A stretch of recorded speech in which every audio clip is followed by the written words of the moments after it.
السلام علیکم ورحمۃ اللہ وبرکاتہ. کیا حال ہے سب کا؟ الحمد للہ. کل کے پارے کے اہم نکات. جی آپ.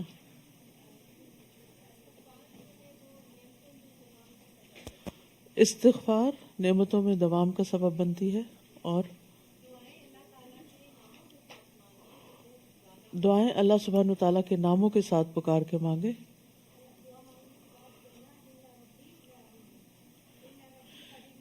جی، دعا مانگتے ہوئے اس بات کا یقین رکھنا کہ میرا رب قریب بھی ہے، مجیب بھی ہے. جی کیا کہا؟ او دو قسم کے خواب ہوتے ہیں، انفیکٹ 3 قسم کے ہوتے ہیں. ٹھیک ہے. اور آپ، مہمان نوازی ایمان کا حصہ ہے. نرگس؟ جی ہاں، دین کو سمجھنے کے لیے دل کے دروازے کھولنا ضروری. نسرین؟ ہاں؟ نیکیاں برائیوں کو دور کر دیتی ہیں. صوفیہ؟ جی ہاں، قرآن مجید کے حروف کے ساتھ ساتھ حدود کا بھی خیال رکھنا چاہیے، احکامات کا بھی خیال رکھنا چاہیے. نیک اعمال کے باوجود اللہ کی رحمت ہی انسان کو جنت تک پہنچا سکتی ہے. یعنی صرف انسان کے عمل کافی نہیں ہے جنت کو پانے کے لیے. جی جی ہاں. اور ٹھیک ہے. اور جی، بچوں کو انبیاء اور صحابہ کرام کی کہانیاں بھی سنانی چاہیے. آمنہ؟ اختلاف ایک فطری بات ہے، کیونکہ ہر انسان مختلف ہے، لیکن اسے مخالفت میں نہیں بدل دینا چاہیے. جی آپ. دنیا میں انسان جس کو فالو کرتا ہے قیامت کے دن بھی اسی کے پیچھے ہوگا. جی آپ. جی، اخلاص کی وجہ سے انسان شیطان کے قابو میں آنے سے بچ جاتا ہے. شیطان مخلصین پر قابو نہیں پا سکتا. توکل ایمان کا حصہ ہے، توکل کے بغیر ایمان مکمل نہیں ہوتا. جی آپ پیچھے سے فرمائیے. جی جی، ایمان دل میں ہوتا ہے اور چور وہی آتا ہے، یعنی شیطان وہی اٹیک کرتا ہے جہاں خزانہ ہوتا ہے. جی رابعہ؟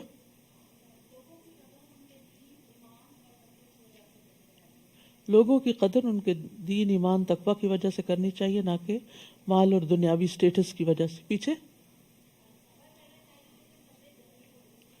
جی، ایسا صبر کرنا چاہیے جو صبر جمیل ہو.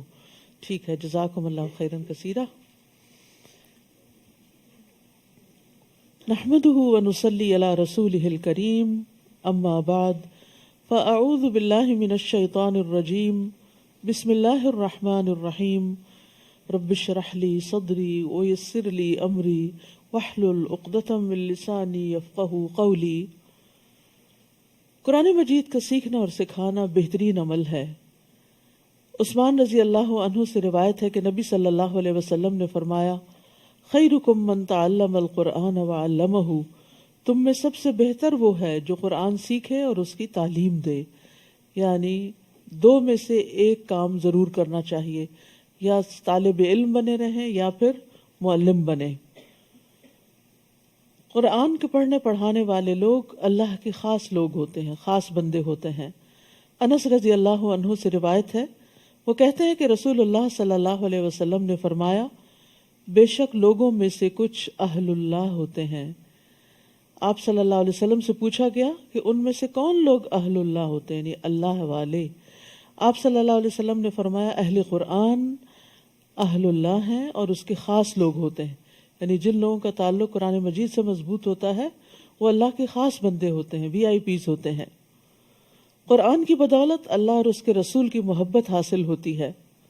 ابن مسعود کہتے ہیں، جو شخص قرآن سے محبت کرتا ہے وہ دراصل اللہ اور اس کے رسول سے محبت کرتا ہے، اور یہ دونوں محبتیں ہمارے ایمان کا حصہ ہیں.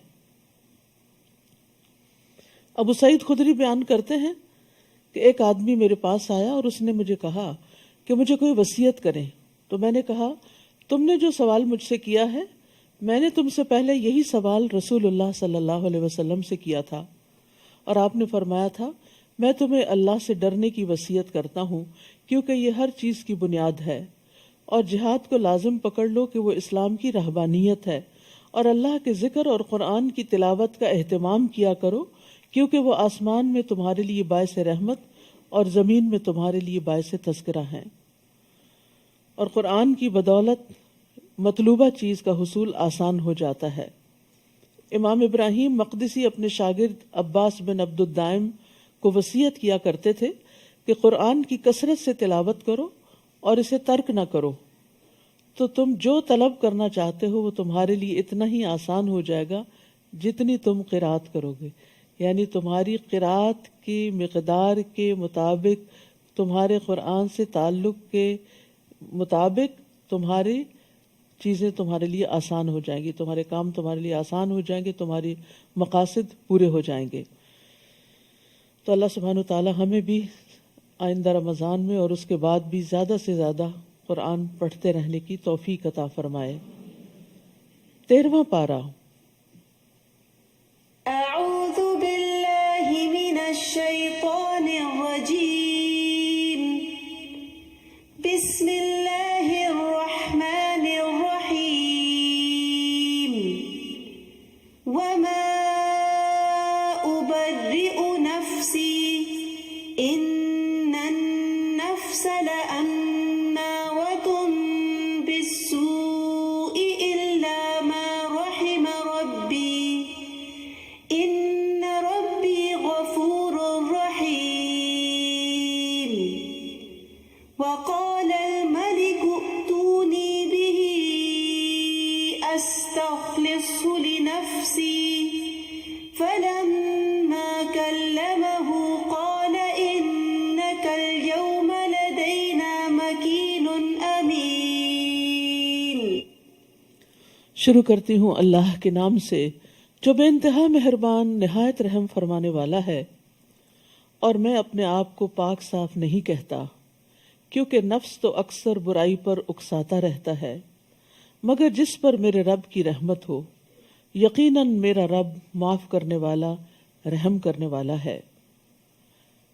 یوسف علیہ السلام اپنے بارے میں کہتے ہیں کہ اگرچہ میری صفائی پیش ہو چکی ہے لیکن اس کے باوجود میں اپنے آپ کو، اپنے نفس کو پاک نہیں کہتا۔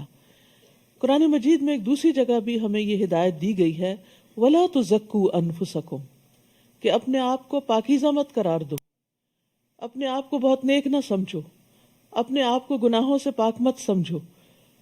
ہر انسان کسی نہ کسی درجے پر کہیں نہ کہیں کسی نہ کسی غلطی کا شکار ہو جاتا ہے، اور جو جتنا زیادہ تقوی رکھتا ہے، جو جتنا زیادہ اللہ کے قریب ہوتا ہے، اتنا ہی ڈرتا ہے، اور اس کو اتنی ہی زیادہ اپنی غلطیاں بھی نظر آتی ہیں، اور ان غلطیوں کی بنا پر ہی وہ اللہ سے ڈرتا ہے کہ میں نے اللہ کی عبادت کا حق ادا نہیں کیا اور بہت سی کوتاہیاں کی ہیں۔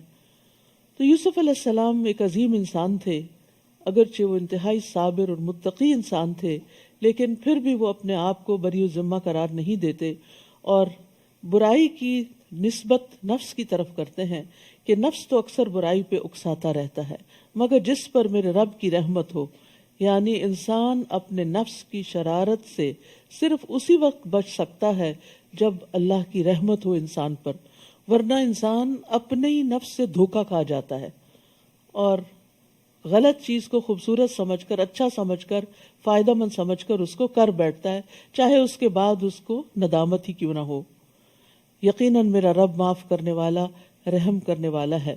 عام طور پر نفس کی 3 اقسام بتائی جاتی ہیں۔ ایک نفس امارہ ہوتا ہے جو گناہوں کا حکم دیتا ہے یا ابھارتا ہے۔ جب انسان برائی کر بیٹھتا ہے تو پھر دوسرا نفس لوامہ ہوتا ہے جو اس برائی پر اس کو ملامت کرتا ہے، اور تیسرا نفس مطمئنہ ہوتا ہے کہ جب انسان توبہ کر لیتا ہے تو ہی نفس مطمئن ہوتا ہے، یا پھر خیر اور نیکی کے کام جو ہیں وہ انسان کے نفس کو نفس مطمئنہ بناتے ہیں۔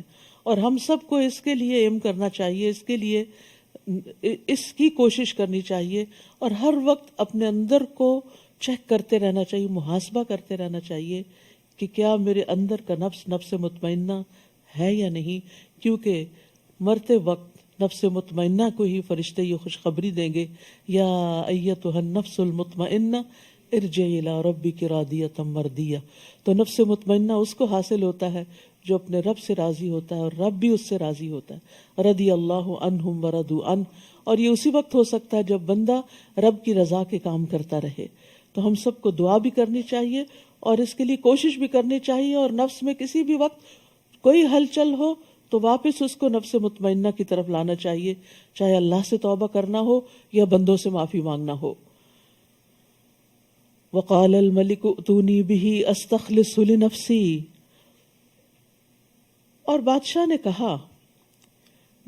کہا کہ اس کو میرے پاس لاؤ، میں اس کو اپنے لیے خاص کر لوں۔ پھر جب اس نے اس سے کلام کیا، یعنی بادشاہ نے بات کی یوسف علیہ السلام سے، قال انک اليوم لدینا مکین امین، کہا کہ آج آپ ہمارے پاس مکین بھی ہیں اور امین بھی ہیں۔ قال اجعلنی علی خزائن الارض انی حفیظ علیم، یوسف کہنے لگے مجھے زمین کے خزانوں کا نگران مقرر کر دیجئے، میں ان کی حفاظت کرنے والا ہوں اور یہ کام بھی جانتا ہوں۔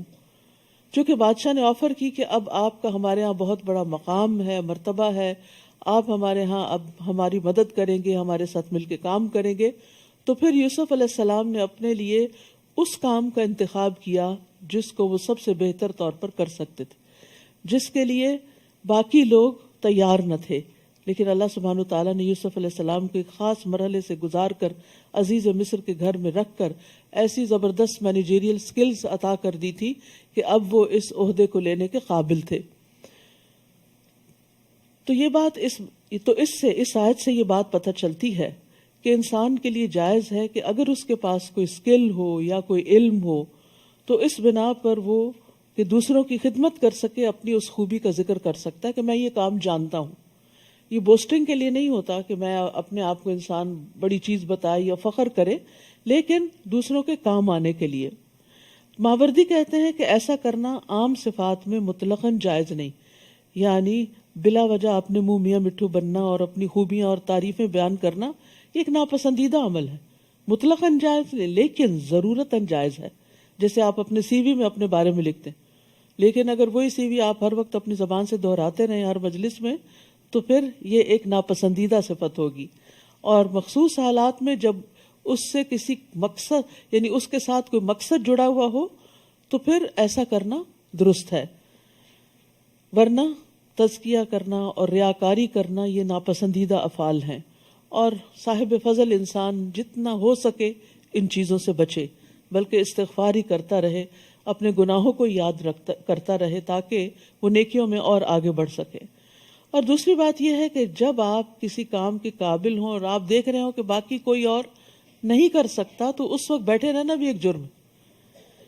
ہم دیکھتے ہیں کہ احزاب کے دن رسول اللہ صلی اللہ علیہ وسلم نے لوگوں سے کہا، اپنے صحابہ سے کہا، جنگ خندق کے موقع پر آپ کو معلوم ہے نا کہ سارے اہل عرب کٹھے ہو کر مسلمانوں کے سر پہ سوار ہو گئے تھے کہ آج ان کو ختم ہی کر کے رکھے۔ تو نبی صلی اللہ علیہ وسلم نے اپنے ساتھیوں میں اعلان کیا کہ ہمارے پاس کفار کی خبریں کون لائے گا، کہ اب ان کی پوزیشن کیا ہے۔ تو زبیر رضی اللہ عنہ نے کہا کہ میں لاتا ہوں۔ پھر آپ نے پوچھا، دوسری بار بھی زبیر رضی اللہ عنہ نے کہا کہ میں جاؤں گا۔ تیسری بار پوچھا، کیونکہ بہت سخت سردی کا موسم بھی تھا اور بہت خوفناک خطرناک حالات تھے، کوئی بھی جانے کی ہمت نہیں کر رہا تھا۔ تو زبیر رضی اللہ عنہ نے کہا کہ میں جاتا ہوں۔ اس پر آپ صلی اللہ علیہ وسلم نے فرمایا کہ بے شک ہر نبی کے حواری ہوتے ہیں اور میرے حواری زبیر ہیں، اور اس بنا پر ان کو جنت کی بھی بشارت دی گئی۔ اس طرح ہم نے یوسف کو اس سرزمین میں اقتدار عطا کیا۔ کہتے ہیں کہ وہی عہدہ جو عزیز مصر کے پاس تھا اب وہ ان کو مل گیا، یعنی جس کے غلام تھے اب وہ غلامی کی بجائے آقا کے منصب پہ آ گئے۔ وہ جہاں چاہتے رہتے تھے، یعنی اب بہت کچھ ان کے کنٹرول میں آ گیا تھا اور اب ساری مملکت میں ان کے بے پناہ اختیارات ہو گئے۔ ہم جسے چاہیں اپنی رحمت سے ایسے ہی نوازتے ہیں اور نیک لوگوں کا اجر ضائع نہیں کرتے۔ یہ نیکی کون سی نیکی تھی؟ یہ ان کا صبر تھا، جو مشکل ترین حالات میں انہوں نے کنویں میں صبر کیا، باہر نکل کے انہوں نے جس قافلے نے ان کو نکالا ان کے سامنے اپنی کہانی نہیں بیان کرنی شروع کی کہ میرے بھائیوں نے میرے ساتھ بہت برا کیا اور مجھے یہاں پھینک گئے ہیں، پلیز مجھے میرے گھر واپس پہنچاؤ، کچھ نہیں کہا. پھر غلامی میں صبر کیا، جیل میں صبر کیا، حرام کام پہ صبر کیا. ایک عورت نے برائی کی دعوت دی، اس دعوت کو قبول نہیں کیا، اس پر صبر کیا. تو جیسی جیسی ان کی آزمائشیں تھیں ویسا ویسا صبر کرتے گئے. اور یاد رکھیے نبی صلی اللہ علیہ وسلم نے فرمایا جتنی مشقت ہوتی ہے اسی مقدار پر اللہ کی مدد آتی ہے. یعنی جتنے مشکل حالات سے آپ کو گزارا جاتا ہے اگر آپ صبر کریں تو اتنی مقدار میں اللہ کی مدد آپ کے پاس آئے گی. اور بے شک اللہ کی طرف سے صبر کی توفیق بھی اسی مقدار میں ملتی ہے جتنی بڑی آزمائش ہوتی. لیکن یہ کس کو ملتی ہے؟ من یتصبر یصبرہ اللہ، جو صبر کرنا چاہتا ہے اللہ تعالیٰ اس کو صبر عطا کر دیتا ہے. اور صبر کرنے کی وجہ سے ہی انسان کے اوپر سے آزمائش ٹلتی ہے اور پھر دن بدلتے ہیں، اچھے دن آتے ہیں. وَلَأَجْرُ الْآخِرَةِ خَيْرٌ لِلَّذِينَ آمَنُوا وَكَانُوا يَتَّقُونَ، اور جو لوگ ایمان لائے اور اللہ سے ڈرتے رہے ان کے لیے آخرت کا اجر ہی بہتر ہے. کچھ عرصے کے بعد یوسف علیہ السلام کے بھائی آئے. یہاں پر آخرت کا اجر کا ذکر اس لیے کر دیا گیا کہ یہ تو صبر کے نتیجے میں دنیا میں ان کو اللہ تعالیٰ نے ایک بہت بڑا مقام دیا تھا، لیکن آخرت کا اجر تو کہیں بڑا ہے. یعنی دنیا کے اجر سے ہی اندازہ کر لو کہ آگے بھی کیا کچھ ملنے والا ہے. کچھ عرصے بعد یوسف کے بھائی مصر آئے، کیونکہ اب مصر میں قحط آ گیا تھا، اور وہ قحط نہ صرف ہی کہ مصر بلکہ فلسطین، شام، آس پاس کے علاقوں میں بھی پہنچ گیا. اور یوسف علیہ السلام جس طرح غلے کو انہوں نے سنبھالا اور پھر جس طرح یہ تقسیم کر رہے تھے تو یہ خبریں کنعان تک جا پہنچی، ان کے بھائیوں تک جا پہنچی. انہیں تو نہیں پتا تھا کہ وہ کون ہے بادشاہ، لیکن ان کی تعریف ہر جگہ ہونے لگی. تو بھائی بھی سن کے کہ ہمیں یہاں سے غلہ مل سکتا ہے وہ یوسف کے پاس آئے اور یوسف کے پاس حاضر ہوئے. یوسف نے انہیں تو پہچان لیا مگر وہ انہیں پہچان نہ سکے. انہوں نے تو ان کو کنویں میں پھینک کے اپنا کام ختم کر لیا تھا. ان کے تو وہم و گمان میں بھی نہیں تھا کہ آج اس تخت پر جو بیٹھا ہے وہ ان کا بھائی ہی ہے. پھر جب یوسف نے ان کی واپسی کا سامان تیار کر دیا تو ان سے کہا اب آؤ تو اپنے سوتیرے بھائی کو بھی میرے پاس لانا. تم دیکھتے نہیں کہ میں ناپ پورا دیتا ہوں اور ایک اچھا مہمان نواز ہوں. اب یہ بھی صبر کی ایک بات ہے کہ پہچان لیا اپنے بھائیوں کو اور یہ بھی معلوم کر لیا کہ ایک بھائی پیچھے بھی ہے، کیونکہ بنیامین ساتھ نہیں تھے جو ان کے سگے بھائی تھے یوسف علیہ السلام. تو اس لیے انہوں نے کہا کہ آئندہ اپنے دوسرے بھائی کو بھی چھوڑ کر جن کو آئے ان کو بھی لے کر آنا. اور تم دیکھ رہے ہو کہ میں تمہارے ساتھ کتنا احسان کا برتاؤ کر رہا ہوں. یہ بھی ان کی کوئی اپنی تعریف نہیں تھی بلکہ ان کو اس لیے احساس دلانا تھا کہ یو آر ویلکم، ابھی بھی ہم نے تمہاری قدر کیا، آئندہ بھی کریں گے. چاہتے یہ تھے کہ بھائی پھر واپس آئیں. اور اگر تم اسے نہ لائے تو میرے پاس نہ آنا، اور اگر تم اسے نہ لائے تو میرے پاس نہ تمہارے لیے غلہ ہے اور نہ ہی میرے پاس آنے کی کوشش کرنا. وہ کہنے لگے ہم اس کے والد کو اس کام پر آمادہ کریں گے اور یہ کام کر کے رہیں گے. اور یوسف نے اپنے خادموں سے کہا کہ ان کی پونجی یعنی ان کے جو پیسے انہوں نے دیے ہیں غلے کے، ان کی خرجیوں میں ہی رکھ دو، سامان میں ہی رکھ دو، تاکہ جب وہ اپنے گھروں میں پہنچے تو اسے پہچان لیں اور شاید اس طرح وہ جلد دوبارہ یہاں آئیں. پھر جب وہ اپنے باپ کے ہاں پہنچے تو کہنے لگے ابا جان آئندہ ہمیں غلہ دینے سے انکار کر دیا گیا ہے، لہٰذا ہمارے ساتھ ہمارے بھائی کو بھیج دیں، اس طرح ہی ہمیں غلہ مل سکے گا اور ہم یقیناً اس کی حفاظت کرنے والے ہیں. کیونکہ پہلے حفاظت نہیں کیے تھے یوسف علیہ السلام کی. تو انسان کے اندر جب گلٹ ہوتا ہے نا تو وہ پھر اس چیز کو بار بار دہراتا رہتا ہے. یعقوب نے کہا کیا میں تم پر ایسے ہی اعتبار کر لوں جیسے اس سے پیشتر اس کے بھائی کے بارے میں اعتبار کیا تھا؟ اللہ ہی بہتر محافظ ہے، یعنی مجھے تمہاری حفاظت پہ بھروسہ نہیں. فاللہ خیر حافظا وہو ارحم الراحمین، اور وہی سب سے زیادہ رحم کرنے والا ہے. یعنی دنیا میں بھی جب کبھی آپ بھی، یعنی یہ کلمات صرف یعقوب علیہ السلام کے لیے ہی نہیں تھے، جب کبھی آپ کو بھی کسی چیز کے کھو جانے کا، ضائع ہونے کا ڈر ہو تو اس وقت اسے اللہ کی حفاظت میں دے کے یہی جملہ دہرا دیں فاللہ خیر حافظا وہو ارحم الراحمین. پھر جب انہوں نے اپنا سامان کھولا تو دیکھا کہ ان کی پونجی بھی انہیں واپس کر دی گئی ہے تو وہ بہت خوش ہوئے اور کہنے لگے ابا جان ہمیں اور کیا چاہیے، ہماری تو پونجی بھی ہمیں واپس کر دی گئی ہے، اب ہم جلدی اپنے گھر والوں کے لیے رسد لائیں گے اور اپنے بھائی کی حفاظت کریں گے اور ایک بار شتر یعنی اونٹ بھر غلہ اور زیادہ لائیں گے، اور یہ اب کی بار غلہ لانا تو بالکل آسان ہے، یعنی اب تو ہماری ان سے دوستی ہو گئی ہے اور وہ ہم پہ بڑے مہربان ہیں اور ہم بہت آسانی سے زیادہ غلہ لانے کے قابل ہو گئے ہیں۔ یعقوب نے کہا جب تک تم مجھے اللہ کے نام پر پختہ عہد نہ دو گے کہ ہم اسے یقیناً آپ کے پاس لائیں گے، تب تک میں کبھی اسے تمہارے ساتھ روانہ نہ کروں گا۔ اب ادھر ان کا مفاد اٹک گیا تھا اور ادھر یعقوب علیہ السلام کو اپنی ریزرویشن تھی، اللہ یہ کہ تم سب بھی کہیں گھیرے میں لے لیے جاؤ تو اور بات ہے۔ پھر جب انہوں نے اس طرح پختہ عہد دے دیا، پرومس کیا، تو یعقوب کہنے لگے جو کچھ ہم قول و قرار کر رہے ہیں اللہ اس پر ضامن ہے، یعنی میرے اور تمہارے درمیان نہیں، اس کا گواہ اللہ ہے۔ اور یہ ایک حقیقت ہے، یاد رکھیے جب بھی ہم کسی بندے سے کوئی معاہدہ کرتے ہیں، کوئی وعدہ کرتے ہیں، تو اللہ اس کو دیکھ رہا ہوتا ہے۔ تو اگر کوئی شخص اس سے پھرتا ہے تو پھر اللہ سبحانہ وتعالیٰ اس کو پکڑنے والا ہے۔ تو اس لیے لوگوں سے وعدے کر کے، چاہے چھوٹی چیز کا وعدہ ہو یا بڑی چیز کا، اس سے پھرنا نہیں چاہیے۔ پھر کہنے لگے میرے بچوں، شہر میں ایک ہی دروازے سے نہیں بلکہ مختلف دروازوں سے داخل ہونا، تاہم میں اللہ کی مشیت سے تمہیں ذرہ برابر بھی نہیں بچا سکتا، حکم تو صرف اسی کا چلتا ہے، میں اسی پر بھروسہ کرتا ہوں اور جسے بھی بھروسہ کرنا ہو اسی پر کرنا چاہیے۔ ایسا یعقوب علیہ السلام نے ایسا کیوں کہا تھا؟ کیونکہ انہیں یہ اندیشہ تھا کہ 11 بھائی اور جوان لڑکے اکٹھے جب، اور وہ بھی خوبصورت اور صحت مند، جب اکٹھے کہیں جائیں گے تو لوگ تعجب سے ان کو دیکھیں گے، اور جب کوئی تعجب سے کسی کو دیکھتا ہے تو حسد کے علاوہ تعجب کی نظر بھی لگ جاتی ہے، یعنی جب انسان کسی چیز کو واہ کہہ کے دیکھتے ہیں، واہ، یعنی حیران پریشان ہو جاتا ہے، تو بعض اوقات ایسی نظر بھی نقصان دیتی ہے۔ تو اس آیت سے علماء یہ کہتے ہیں کہ اس میں نظر بد سے بچنے کی دلیل ہے اور نظر بد کا لگنا برحق ہے، یہ قرطبی نے کہا ہے۔ نبی صلی اللہ علیہ وسلم نے بھی فرمایا کہ نظر لگنا برحق ہے، اور آپ صلی اللہ علیہ وسلم نے یہ بھی فرمایا کہ نظر بد آدمی کو قبر میں اور اونٹ کو ہانڈی میں داخل کر دیتی ہے۔ ابو ذر سے یہ بھی روایت ہے کہ رسول اللہ صلی اللہ علیہ وسلم نے فرمایا بے شک نظر بد آدمی کو اللہ کے حکم سے دیوانہ کر دیتی، یعنی بعض اوقات کسی چیز پر، کسی بات پر ایسی کسی کی نظر لگتی ہے کہ انسان بالکل پاگلوں جیسی حرکتیں کرنے لگتا ہے۔ پھر اسی طرح چہرے کے کالے داغ دھبے، یعنی فزیکل النیسز جو ہیں، اس میں بھی نظر کا بعض اوقات دخل ہوتا ہے۔ ام سلمہ رضی اللہ عنہا سے مروی ہے کہ نبی صلی اللہ علیہ وسلم نے ان کے گھر میں ایک لڑکی دیکھی جس کے چہرے پر کالے دھبے پڑ گئے تھے۔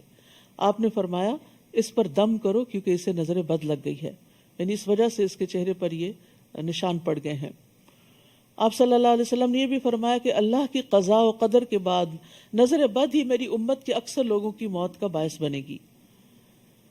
تو نظر بد ایک قسم کا تیر ہوتا ہے جو جس کے ساتھ حسد ہوتا ہے یا جس کی تعریف کی جا رہی تھی اس کو جا کے لگتا ہے، اور اگر اس شخص نے اپنا بچاؤ نہ کر رکھا ہو، حفاظت کی دعائیں نہ پڑھ رکھی ہوں، اذکار نہ کر رکھے ہوں، تو کوئی پروٹیکشن نہیں ہوتی اور وہ تیر جا لگتا ہے انسان کو۔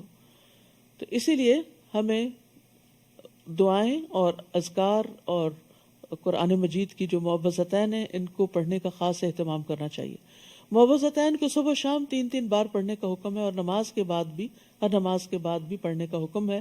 اور یہ نبی صلی اللہ علیہ وسلم ان صورتوں کے اترنے سے پہلے انسانوں اور جنوں کی نظر بد سے پناہ مانگا کرتے تھے۔ جب معوذتین نازل ہوئی تو آپ نے ان کو پڑھنا شروع کر دیا اور باقی چیزیں چھوڑ دی۔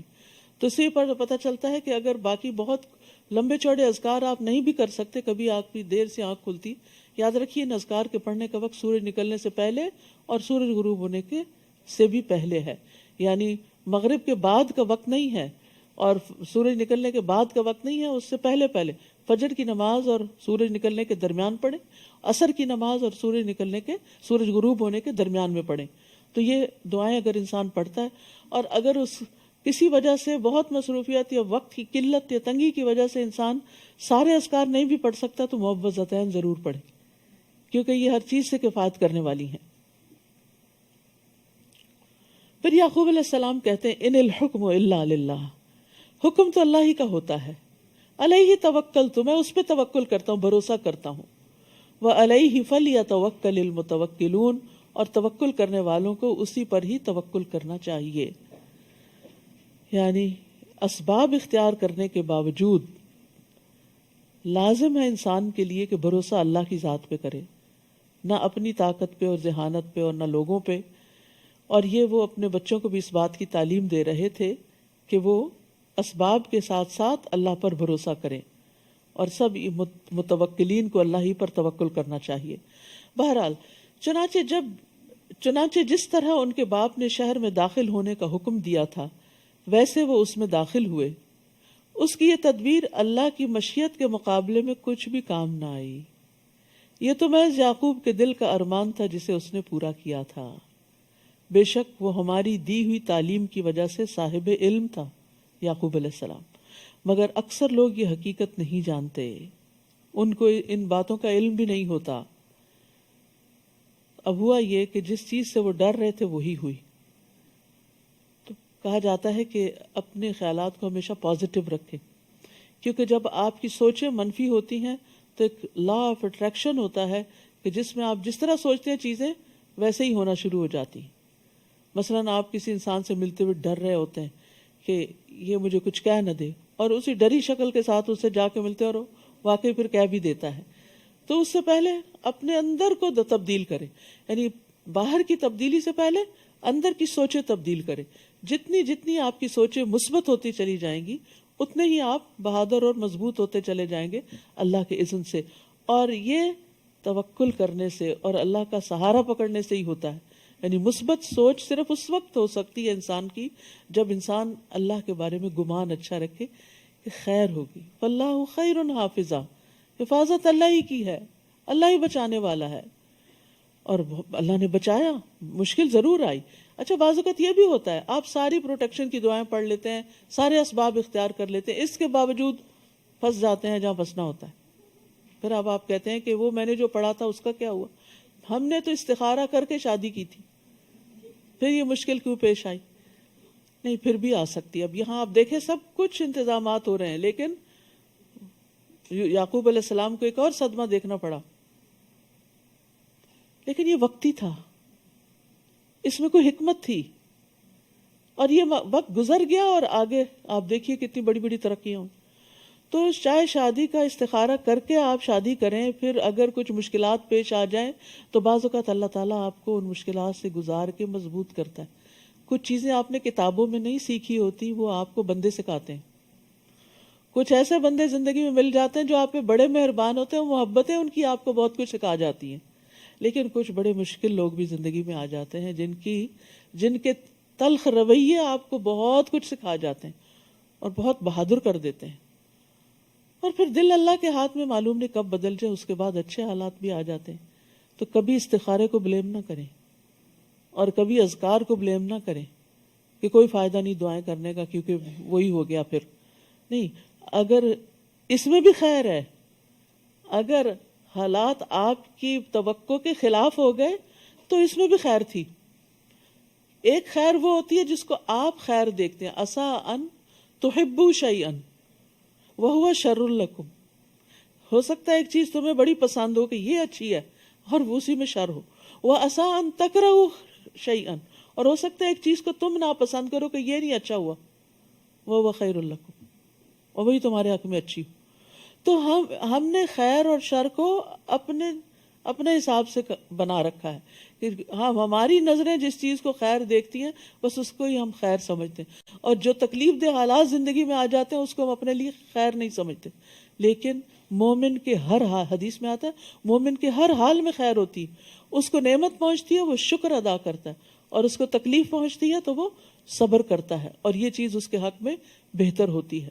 تو اس لیے ہر حال میں اللہ کی رضا پہ راضی رہیں اور اچھے دنوں کا انتظار کرتے رہیں کہ یہ وقت بھی گزر جائے گا، دس شیل ٹو پاس۔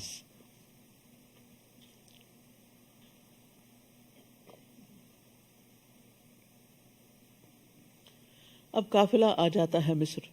جب یہ لوگ یوسف کے پاس آئے تو یوسف نے اپنے بھائی کو اپنے ہاں جگہ دی، بنیامین کو، دو سب کو رکھا، بنیامین اکیلے رہ گئے، تو پھر چھپ کے ان سے ملاقات کی اور سب حالات دیے اور اسے بتا دیا کہ میں ہی تیرا بھائی یوسف ہوں، لہٰذا تم اب ان باتوں کا غم نہ کرو جو یہ کرتے رہے ہیں، بھلا دو ان کے. یہ ہوتا ہے معاف کرنا.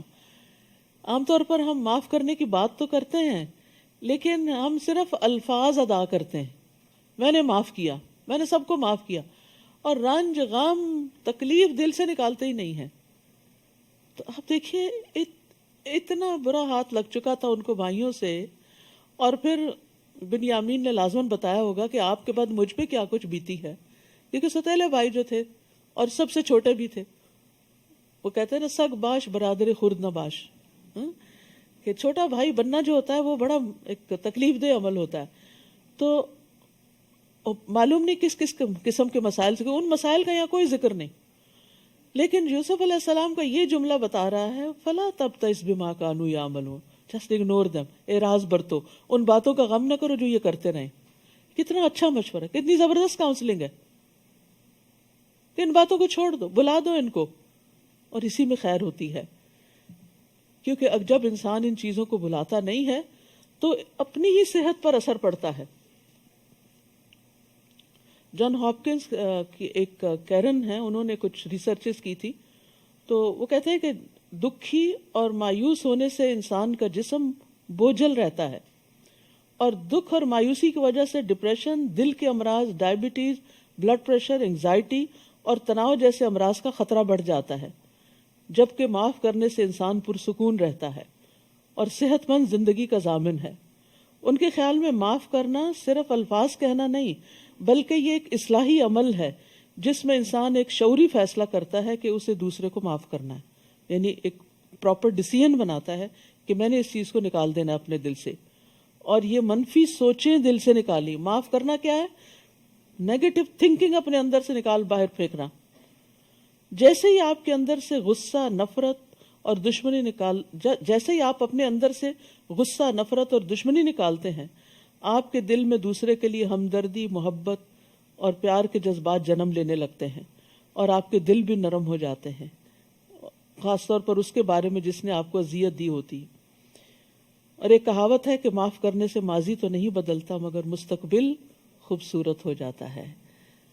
تو اپنے ہی خوبصورت مستقبل کے لیے انسان اپنی منفی سوچوں کو، جن کو ہر وقت وہ اندر پروسیس کرتا رہتا ہے، ان کو نکال باہر کرے اور اس کی جگہ بہتر چیز ذہن میں لائے. اس کے لیے بہت ضروری ہوتا ہے کہ اچھی سوچ انسان کے اندر ہے. یہی وجہ ہے کہ قرآن شفا ہے دلوں کے اندر جو بیماریاں ہیں، کیونکہ قرآن انسان کی سوچ بدل دیتا ہے، نفع اور نقصان کے پیمانے اور معیار بدلتا ہے. کہ صرف دنیا میں اگر کچھ نہیں ملا تو سو واٹ، مچھر کے پر برابر بھی نہیں. اگر وہ مچھر کا پر تمہیں نہیں ملا تو کیا نقصان ہو گیا؟ کبھی مچھر مر جاتا ہے اور اس کا پر گر جاتا ہے تو آپ اس کے پیچھے تھوڑی بھاگتے ہیں. تو دنیا میں کبھی انسانوں کی طرف سے، کبھی مالی اعتبار سے، کبھی اولاد کی طرف کوئی نہ کوئی پریشانی انسان کو آتی رہتی، لیکن اس کو مچھر کا پر ہی سمجھیں اور اس کو اڑا دیں، ہٹا دیں اپنے آپ سے، اور آخرت پر فوکس کریں. جس کا فوکس شفٹ ہو جاتا ہے، جس کا فوکس بڑی چیز پہ چلا جاتا ہے، وہ چھوٹی چیزوں کو پھر اگنور کرتا ہے، تبھی وہ بھلا سکتا، ورنہ نہیں بھلا سکتا. کیونکہ ہم کہتے ہیں نا ہم کیسے بھلائیں، ہم نے بھولتے نہیں غم، اس لیے کہ غم آخرت نہیں لگا. غم آخرت لگ جائے، وہاں کی فکر لگ جائے تو یہاں کے بہت سے غم ختم نہ بھی ہوں تو کم از کم ضرور ہو جائیں گے. اب ہم صحابہ کی زندگیوں میں دیکھتے ہیں کہ ان کے اندر کوئی بیچارگی نہیں اور کوئی لوگوں کے شکوے شکایتیں نہیں، اور انہوں نے اپنی زندگیاں اس چیز میں ضائع نہیں کی. وہ ایک بڑے مقصد کے لیے مصروف عمل رہتے تھے. اللہ پہ توکل، ایمان اور اللہ کی محبت کے علاوہ وہ اللہ کے دین کے کاز میں لگے رہتے تھے اور اپنے آپ کو تھکاتے تھے. جو اللہ کی راہ میں اپنے آپ کو تھکا دیتا ہے اس کے اندر سے لازماً یہ چیزیں نکلنا شروع ہو جاتی ہیں، اور یہ ہمارے ہی ہماری صحت کے لیے ضروری ہے کہ ہم ان چیزوں کو بھلا دیں، نکال دیں اپنے اندر سے. لہٰذا اب تم ان باتوں کا غم نہ کرو جو یہ کرتے رہے ہیں، لیو دم. پھر جب یوسف نے ان کی روانگی کے لیے ان کا سامان تیار کیا تو اپنے بھائی کے سامان میں اپنے پانی پینے کا پیالہ رکھ دیا. جب یہ لوگ شہر سے نکل آئے تو پیچھے سے ایک پکارنے والے نے پکار کر کہا، اے قافلے والو تم چور ہو. یعنی ٹھیک ٹھاک سامان لے کے جا رہے تھے کہ پیچھے سے شامت آ گئی. انہوں نے پکارنے والے کی طرف متوجہ ہو کر پوچھا تمہاری کیا چیز کھو گئی ہے؟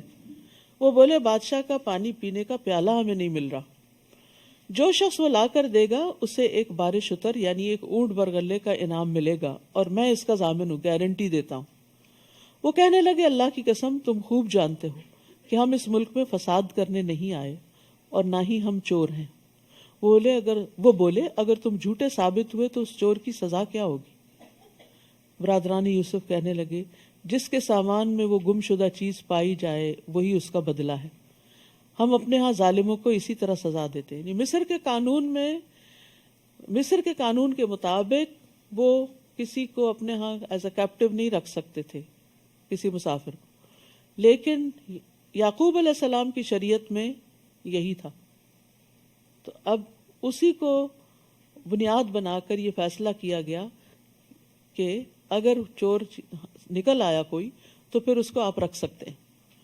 پھر اس ضامن نے یوسف کے بھائی بنیامین کے سامان کی تلاشی سے پہلے دوسرے بھائیوں کے سامان کی تلاشی لینا شروع کی، پھر پیالے کو اس کے بھائی کے سامان سے برآمد کر لیا۔ اس طرح ہم نے یوسف کے لیے تدبیر کی تھی، یعنی یہ طریقہ ہم نے سجایا تھا اللہ کی طرف سے۔ بعض اوقات آپ کو آئیڈیاز آتے ہیں نا، یہ کام ایسے کر لیں، وہ ایسے کر لیں، آپ بیٹھے ہوتے ہیں خاص طور پہ نماز میں تو اس میں آپ دیکھیے ہمیشہ یہ سوچئے کہ یہ کہاں سے خیال آ گیا، مجھے تو سوچا بھی نہیں تھا۔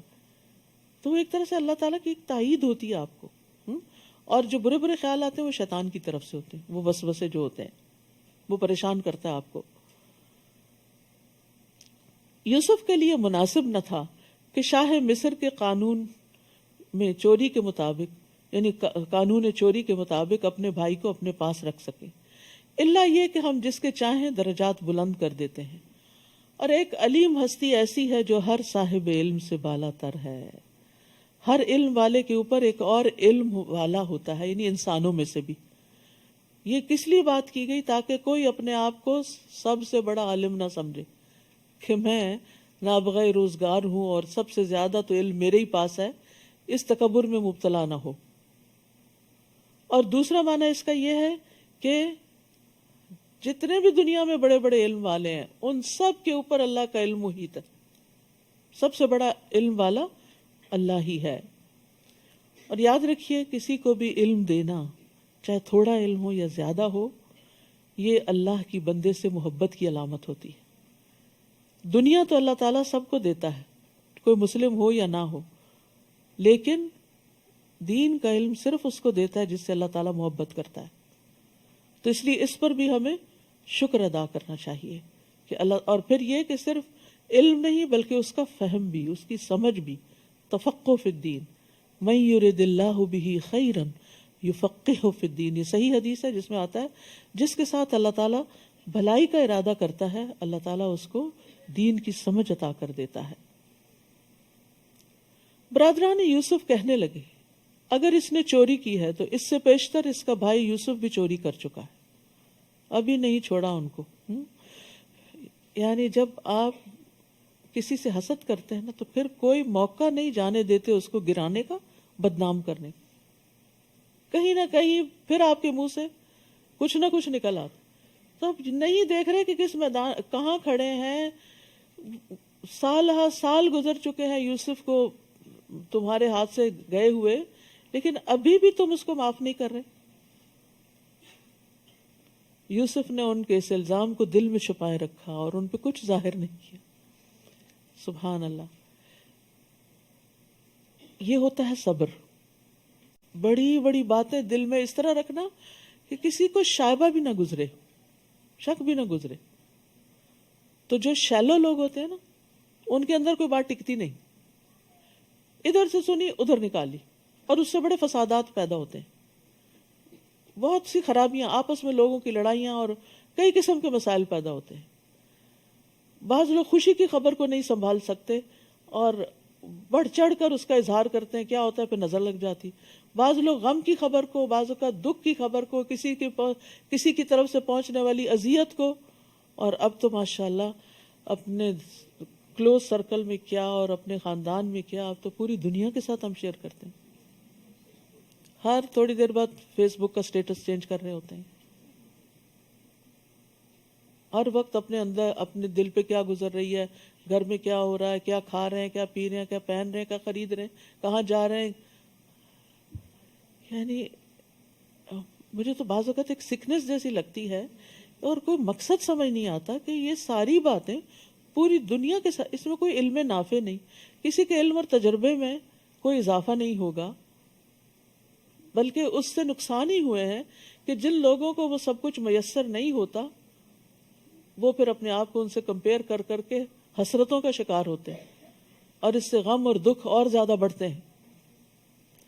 تو نعمتوں کو بلا ضرورت لوگوں کے سامنے نہیں رکھنا چاہیے، کیونکہ حدیث میں آتا ہے کل ذی نعمت محسود، ہر صاحب نعمت حسد کیا جاتا ہے. پھر آپ حسد کا شکار ہوتے ہیں، پھر آپ کے دشمنوں کی تعداد میں اضافہ ہوتا ہے. آپ سمجھتے ہیں آپ کی نعمت کی وجہ سے لوگ آپ کی بڑی تعریف کریں گے، آپ کے فین ہو جائیں گے اور آپ کے بظاہر جو فالوور ہو جائیں گے، لیکن حقیقت میں وہ حسد بھی کر رہے ہوتے ہیں. اور دوسری بات یہ ہے کہ جب کوئی مقصد ہو تو پھر آپ فَأَمَّا بِنِعْمَةِ رَبِّكَ فَحَدِّثْ، پھر اس کا ذکر کریں. آپ کا کوئی ایکسپیرینس ہے زندگی میں، آپ کو کوئی چیز ملی ہے، کوئی فائدے کی چیز ہے، آپ کا کوئی ایسا تجربہ ہے بزنس میں، تعلیم میں، کسی کام میں، اور اس میں آپ کو بہت سکسیس ہوئی ہے، آپ کی کچھ اکمپلشمنٹس ہیں، کچھ اچیومنٹس ہیں، تو ان کو آپ اپنے بچوں کے ساتھ، اپنے طالب علموں کے ساتھ، اپنے ساتھیوں کے ساتھ شیئر کر سکتے ہیں تاکہ ان کی زندگی میں کوئی سہولت آئے، ان کو کوئی نفع مند علم حاصل ہو. ایک کتابی علم ہوتا ہے اور ایک تجرباتی علم ہوتا ہے، تو جو تجرباتی علم ہے اس کو بھی شیئر کرنے سے فائدہ ہوتا ہے، لیکن جہاں ضرورت ہو، بلا ضرورت ہر وقت بوسٹنگ نہیں کرنی چاہیے. تو انہوں نے ان پہ کچھ ظاہر نہیں ہونے دیا، لیکن زیر لب کہنے لگے بڑے ہی برے لوگ ہو، یہ جو کچھ تم بیان کر رہے ہو اللہ اسے خوب جانتا ہے کہ میں نے چوری کی تھی یا نہیں کی تھی. تو اللہ کو پہچاننے والے کے لیے بندوں کی باتیں سننا آسان ہو جاتی ہیں. یعنی جب کوئی آپ پہ تنقید، یعنی اس میں ایک اور پہلو کیا ہے، ایک دوسرا پہلو بھی ہے کہ انہوں نے یوسف کو تانا دیا، گمشدہ یوسف کو تانا دیا، اور نہیں پتا تھا کہ سامنے وہی ہیں. ادھر ان کی چاپلوسی کر رہے تھے اور ادھر ایسی بات کر رہے تھے. تو آپ دیکھیے کہ یوسف علیہ السلام نے برداشت کیسے کیا. میرا یہاں پر پوائنٹ یہ ہے کہ لوگوں کی باتیں کون برداشت کر جاتا ہے. آپ عام طور پر لوگوں کو کہتے سنو اب برداشت نہیں ہوتا، کیونکہ ایمان کمزور ہو گیا. جب ایمان بڑھتا ہے تو برداشت بڑھتی ہے، اللہ کی معرفت بڑھتی ہے، آخرت کا اجر یعنی کہ احساس بڑھتا ہے، تو انسان کی برداشت بھی زیادہ ہوتی چلی جاتی. اس کا ضروری نہیں کہ تعلق عمر کے ساتھ ہی ہو، کہ عمر کے ساتھ ساتھ برداشت کم ہو جاتی ہے. یوسف علیہ السلام کافی بڑے ہو چکے تھے اب، یعنی وہ اگر عمر کو دیکھا جائے، لیکن چونکہ ایمان تھا اور اللہ کی پہچان تھی تو اس لیے انہوں نے اس بات کو پی لیا. وہ کہنے لگے حضور والا، ابھی چور کہہ رہے ہیں، ابھی حضور والا، ایھا العزیز، اس کا باپ بہت بوڑھا ہو چکا ہے، لہٰذا اس کے بجائے ہم میں سے کسی کو رکھ لیجئے، ہم دیکھ رہے ہیں کہ آپ بہت احسان کرنے والے. سبحان اللہ. جیل کے ساتھیوں نے بھی کہا انا نراک من المحسنین. اب یہ بھائی بھی کہہ رہے ہیں انا نراک من المحسنین.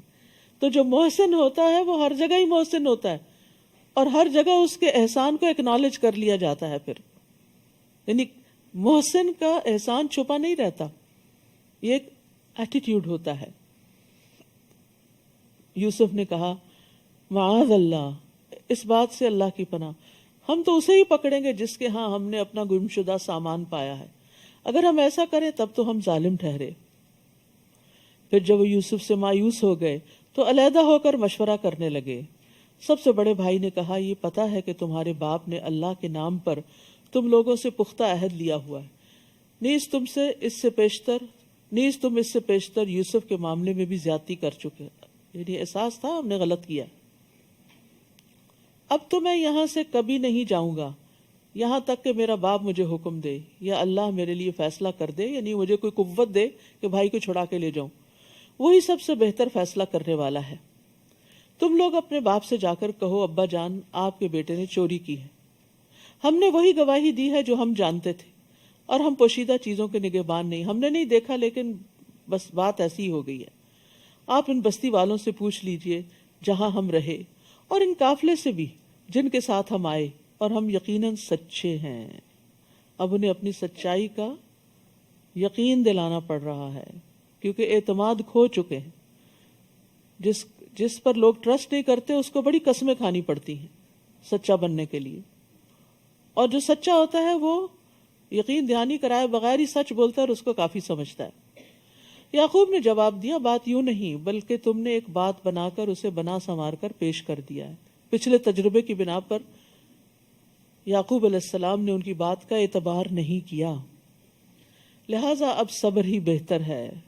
فصبر جمیل، ہو سکتا ہے اللہ ان سب کو میرے پاس لے آئے۔ اب 3 غائب ہو گئے، بڑا بھائی بھی جس نے کہا میں نہیں جاؤں گا جب تک بنیامین نہیں جائے گا، بنیامین بھی، اور یوسف تو پہلے سے ہی وہاں تھے۔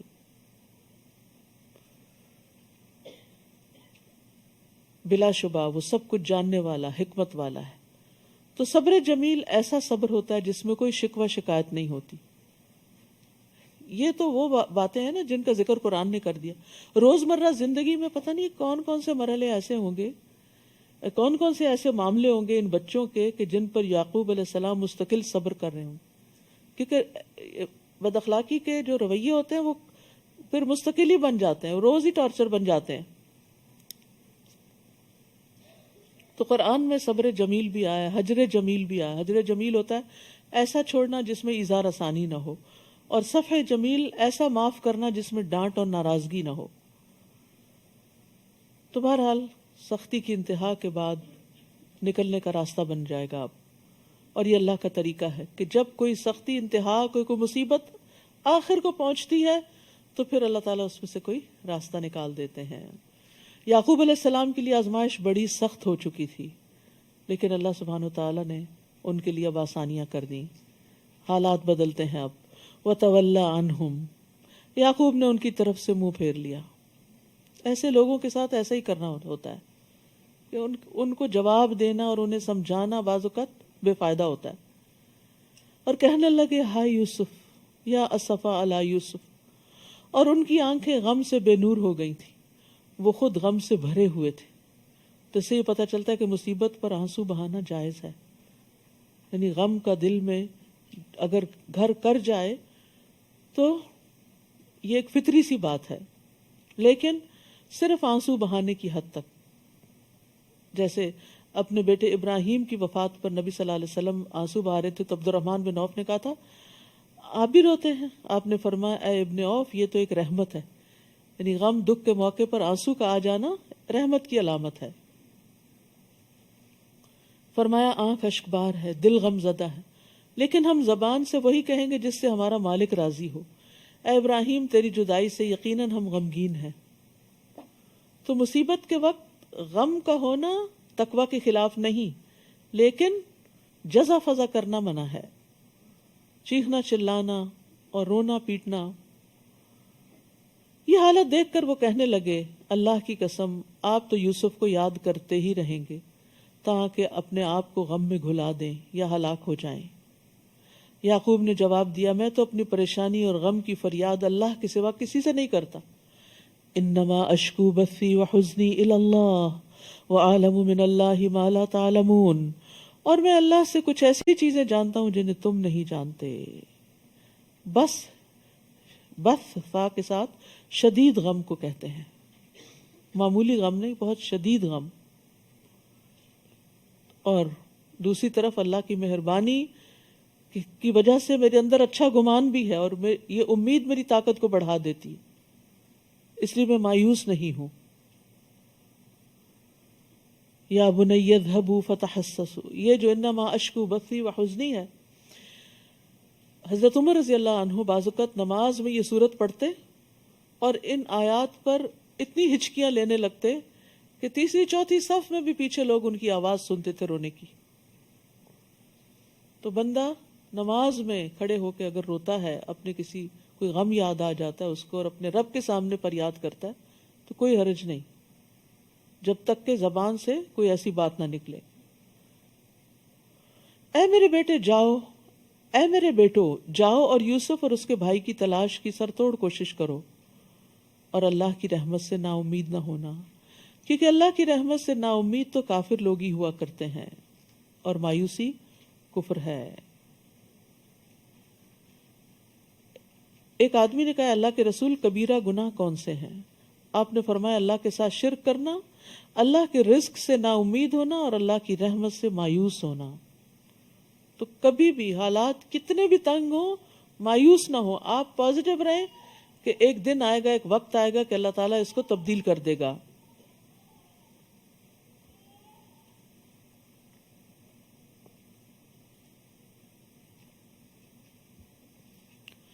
یوسف علیہ السلام نے ان سے پوچھا پتا ہے تم نے یوسف اور اس کے بھائی کے ساتھ کیا سلوک کیا تھا جبکہ تم نادان تھے؟ بینیفٹ آف ڈاؤٹ، تمہیں سمجھ نہیں تھی۔ جان کے دشمن سامنے کھڑے ہیں، حاسد سامنے کھڑے ہیں اور ان کے ساتھ بھی اچھی طرح بات کر رہے ہیں۔ تم نادان تھے اس لیے تم نے یہ کر لیا۔ ہم دوسرے کو یہ بینیفٹ نہیں دیتے کہ یہ نا سمجھ ہے، اس کو دین کا علم نہیں، اس کے اندر اللہ کا خوف نہیں ہے، اس کی اپنی مجبوریاں ہیں، اس لیے اگر یہ کرتا ہے تو اگنور کرو اس کو۔ یہ طریقہ ہمیں نہیں آتا۔ ہم اس وقت پوری عقل کی بات اس سے چاہتے ہیں جو نادان شخص ہوتا ہے۔ یاد رکھیے نادانی اور جہالت صرف یہ نہیں ہوتی کہ پڑھا لکھا نہ ہو انسان، بعض پڑھے لکھے بھی بڑے ناسمجھ ہوتے ہیں، معاملہ کرنا ان کو نہیں آتا ہوتا۔ تو زندگی میں ایسے رویوں کا جب سامنا کرنا پڑے کہ لوگوں کی طرف سے ایسی باتیں سننی پڑے تو یہی سوچا کرے کہ نہ سمجھ آئیے، اگر اس کو سمجھ ہوتی تو یہ بات منہ سے نہ نکالتا۔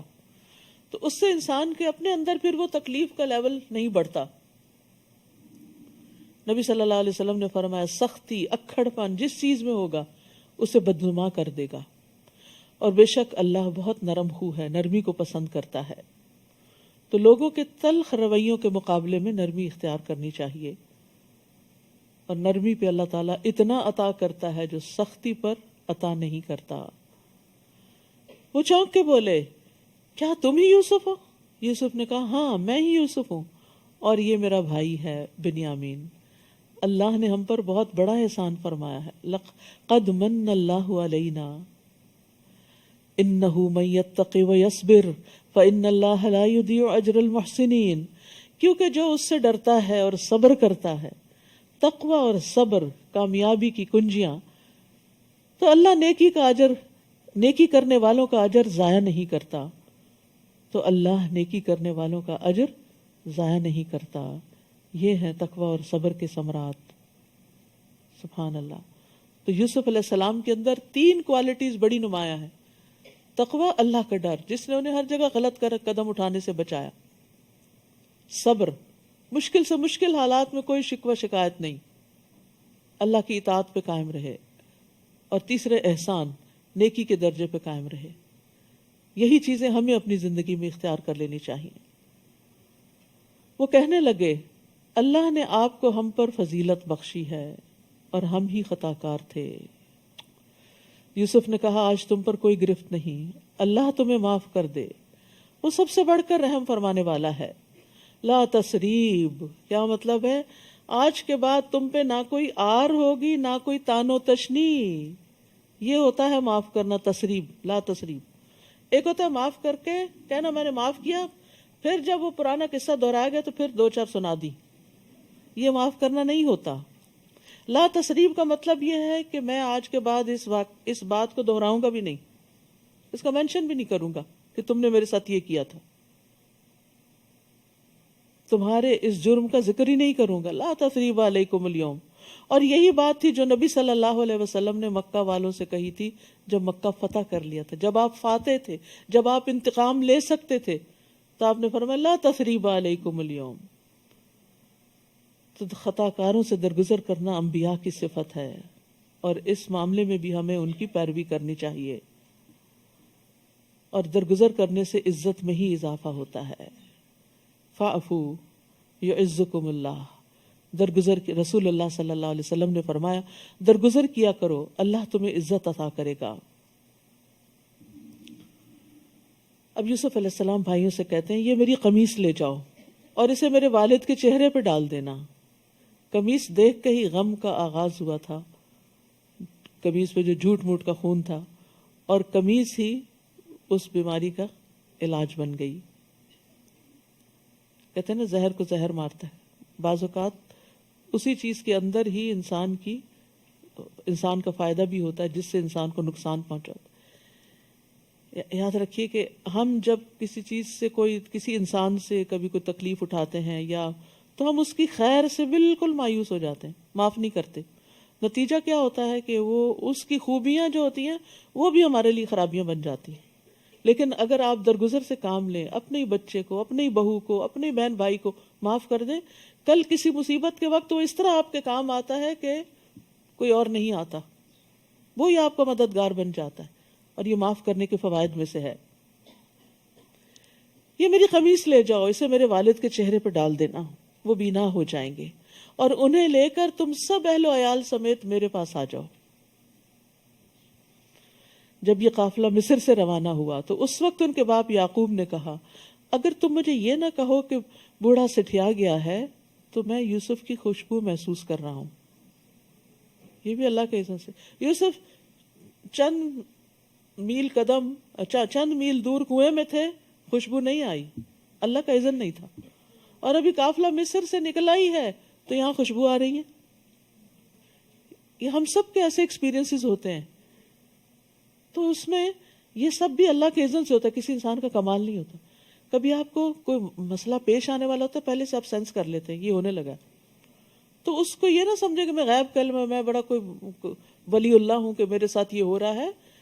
اللہ چاہے تو کسی چیز کو آپ کو خواب میں دکھا دے، پہلے سے ہی محسوس کرا دے، اندازہ کروا دے، اور چاہے تو آپ کی آنکھوں کے سامنے پڑی چیز آپ کو نظر نہ آئے. اور یہ ہم سب کے ساتھ ہوتا ہے. وہ کہنے لگے، اللہ کی قسم آپ تو اسی پرانی محبت کے خبط میں پڑے ہوئے ہیں.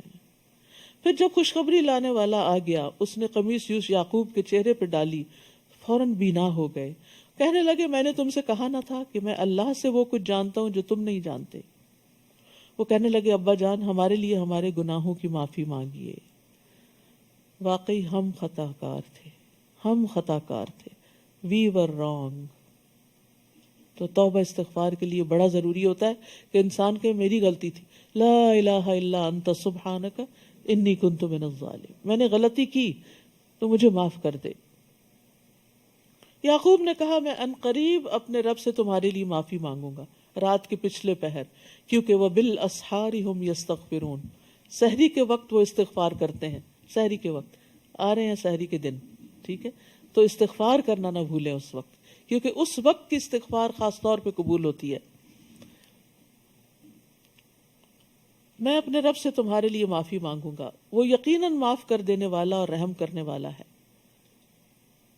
یعقوب علیہ السلام نے بھی معاف کر دیا، یوسف علیہ السلام نے بھی کر دیا. یہ پیغمبر تو اللہ کو پتا تھا نا کہ ان کے اندر یہ قابلیت ہے، ان کو اس لیے چنا. دوسرے بھائیوں کو کیوں نہیں پیغمبر بنا دیا؟ اللہ زیادہ جانتا ہوتا ہے کہ اپنی رسالت کہاں رکھے. پھر جب یہ لوگ یوسف کے پاس پہنچے تو انہوں نے اپنے باپ کو اپنے پاس بٹھایا اور کنبے والوں سے کہا، شہر میں چلو، انشاءاللہ امن اور چین سے یہاں رہو گے. اور یوسف نے اپنے والدین کو اٹھا کر اپنے ساتھ تخت پر بٹھایا اور اس کے بھائی یوسف کے آگے سجدے میں گر گئے. یہ سجدہ تعظیمی تھا جو ان کے لیے جائز تھا، اب ہمارے لیے جائز نہیں. حتیٰ کہ ملتے وقت کسی کے آگے یوں ساری کمر نہیں جھکانی چاہیے، ہمارے دین میں یہ بھی منع ہے. ہاتھ ملائیں، مسکرائیں، سلام بولیں، لیکن جھک کے اور نیچے ہو کے سلام نہیں کریں. یوسف نے کہا، ابا جان یہ ہے میرے اس خواب کی تعبیر جو میں نے بہت پہلے دیکھی تھی. خواب ہی سے بات شروع ہوئی تھی اور یہاں آ کے تعبیر ملی سال ہا سال کے بعد. اللہ نے اس کو حقیقت بنا دیا. اس نے اس وقت بھی مجھ پر احسان کیا جب مجھے قید خانے سے نکالا، اور اس وقت بھی جب آپ سب کو دیہات سے میرے ہاں لایا. کہاں کنعان کا ایک گاؤں اور کہاں مصر کی ترقی یافتہ مملکت. حالانکہ شیطان میرے اور میرے بھائیوں کے درمیان فتنہ کھڑا کر چکا تھا. کبھی نفس کو بلیم کرتے، کبھی شیطان کو کرتے ہیں، انسانوں کو نہیں کرتے، بھائیوں کو نہیں کرتے. بلا شبہ میرا رب غیر محسوس تدبیروں سے اپنی مشیت پورے کرتا ہے. جو اس کا ارادہ ہوتا ہے وہ پورا کرتا ہے، بندے کو سمجھ نہیں آ رہی ہوتی، جب ڈاٹس مل جاتے ہیں تو پھر سمجھ آتی ہے اچھا یہ پکچر بن رہی تھی، کیونکہ وہ سب کچھ جاننے والا، حکمت والا ہے۔ رب قد آتیتنی من الملک وعلمتنی من تأویل الاحادیث فاطر السماوات والارض انت ولی فی الدنیا والآخرہ توفنی مسلما والحقنی بالصالحین۔ اے میرے رب، تو نے مجھے حکومت بھی عطا کی اور خوابوں کی تعبیر بھی سکھائی، تو آسمانوں اور زمین کو پیدا کرنے والا ہے، تو ہی دنیا اور آخرت میں میرا سرپرست ہے۔ سارا کنبہ بھی آ گیا تو سرپرست اپنے رب کو ہی مان رہے ہیں، یہ نہیں کہا کہ اب تو میرے اپنے آگے اور اب میں زیادہ مضبوط ہو گیا ہوں۔ اسلام پر میرا خاتمہ کر اور مجھے نیک لوگوں میں شامل کر لے۔ یہاں یوسف علیہ السلام موت کی دعا نہیں کر رہے، بلکہ مانگ رہے ہیں کہ جب بھی میں مروں اسلام کی حالت میں مروں۔ تو تکمیل نعمت کے لیے دنیا میں کتنی بھی بڑی سے بڑی اچیومنٹ آپ کو ہو، بڑی سے بڑی نعمت ملے، لیکن اگر خاتمہ اچھا نہیں نا تو کچھ اچھا نہیں۔ تو اچھے خاتمے کی دعا کرنی چاہیے، اللہم احسن عاقبتنا فی الامور کلہا واجرنا من خزی الدنیا وعذاب الآخرہ۔ اور اسی طرح یہ دعا بھی ہے، اللہم توفنا مسلمین واحینا مسلمین والحقنا بالصالحین غیر خزایا ولا مفتونین۔ اور نبی صلی اللہ علیہ وسلم کی آخری دعا کیا تھی؟ اللہم اغفر لی وارحمنی والحقنی بالرفیق الاعلی۔ تو اچھی صحبت کی دعا دنیا میں بھی، مرنے کے بعد بھی۔ وتوفنا مع الابرار، اللہ دنیا میں بھی نیک لوگوں کا ساتھ اور موت بھی نیک لوگوں کے ہاتھوں میں آئے۔ ذالک من انباء الغیب نوحیہ الیک، اے نبی یہ قصہ بھی غیب کی خبروں میں سے ہے۔ اے نبی صلی اللہ علیہ وسلم یہ قصہ بھی غیب کی خبروں میں سے ہے، جس کو ہم آپ کی طرف وحی کر رہے ہیں۔ آپ اس وقت ان کے پاس تو نہیں تھے جب برادران یوسف نے ایک بات پر اتفاق کر لیا تھا اور اسے عملی جامہ پہنانے کی مکارانہ سازش کر رہے تھے۔ اور آپ خواہ کتنا ہی چاہیں، ان میں سے اکثر لوگ ایمان لانے والے نہیں، قصہ سنتے ہیں، پڑھتے ہیں، جانتے ہیں، عمل نہیں کرتے۔ آپ اس تبلیغ پر ان سے کچھ بھی نہیں مانگتے، یہ تو تمام اہل عالم کے لیے ایک نصیحت ہے۔ آسمانوں اور زمین میں کتنی ہی نشانیاں ہیں جن پر یہ لوگ گزرتے رہتے ہیں اور ان کی طرف توجہ ہی نہیں کرتے، اور ان میں سے اکثر ایسے ہیں جو اللہ پر ایمان لاتے ہیں مگر ساتھ ہی ساتھ شرک بھی کرتے رہتے ہیں۔ تو اس لیے بڑا ضروری ہے کہ توحید کو جانیں اور چھوٹے شرک سے بھی بچیں۔ کیا یہ اس بات سے نڈر ہو گئے ہیں کہ اللہ کا عذاب ان پہ چھا جائے، یا یکدم قیامت کی گھڑی آ جائے اور انہیں کچھ خبر نہ ہو؟ آپ ان سے کہہ دیجئے میرا راستہ یہی ہے کہ میں اللہ کی طرف بلاتا ہوں، میں خود بھی اس راہ کو پوری روشنی میں دیکھ رہا ہوں اور میرے پیروکار بھی۔ اللہ پاک ہے اور مشرکوں سے میرا کوئی واسطہ نہیں، یعنی میں شرک کرنے والوں میں سے نہیں۔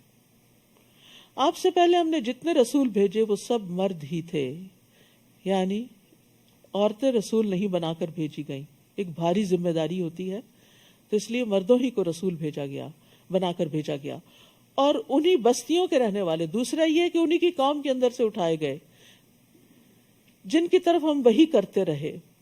کیا یہ لوگ زمین میں چلتے پھرتے نہیں ہیں کہ دیکھ لیتے جو لوگ ان سے پہلے گزر چکے ان کا کیا انجام ہوا؟ اور جو لوگ اللہ سے ڈرتے ہیں ان کے لیے آخرت کا گھر ہی بہتر ہے۔ کیا یہ کچھ سمجھتے نہیں؟ پہلے پیغمبروں کے ساتھ بھی یہی کچھ ہوتا رہا، حتیٰ کہ جب رسول مایوس ہو گئے اور لوگوں کو بھی یقین ہو گیا کہ ان سے جھوٹ بولا گیا ہے، تو پیغمبروں کے پاس ہماری مدد آ گئی، پھر ہم جسے چاہتے ہیں بچا لیتے ہیں، تاہم مجرم لوگوں سے ہمارا عذاب ٹالا نہیں جاتا۔ ان قصوں میں اہل عقل اور خرد کے لیے کافی سامان عبرت ہے۔ یہ قرآن کوئی ایسی بات نہیں جو گھڑ لی گئی ہو، بلکہ یہ تو اپنے سے پہلی کتابوں کی تصدیق کرتی ہے۔ اس میں ہر بات کی تفصیل موجود ہے، اور ایمان لانے والوں کے لیے یہ ہدایت اور رحمت ہے۔ سورۃ الرعد۔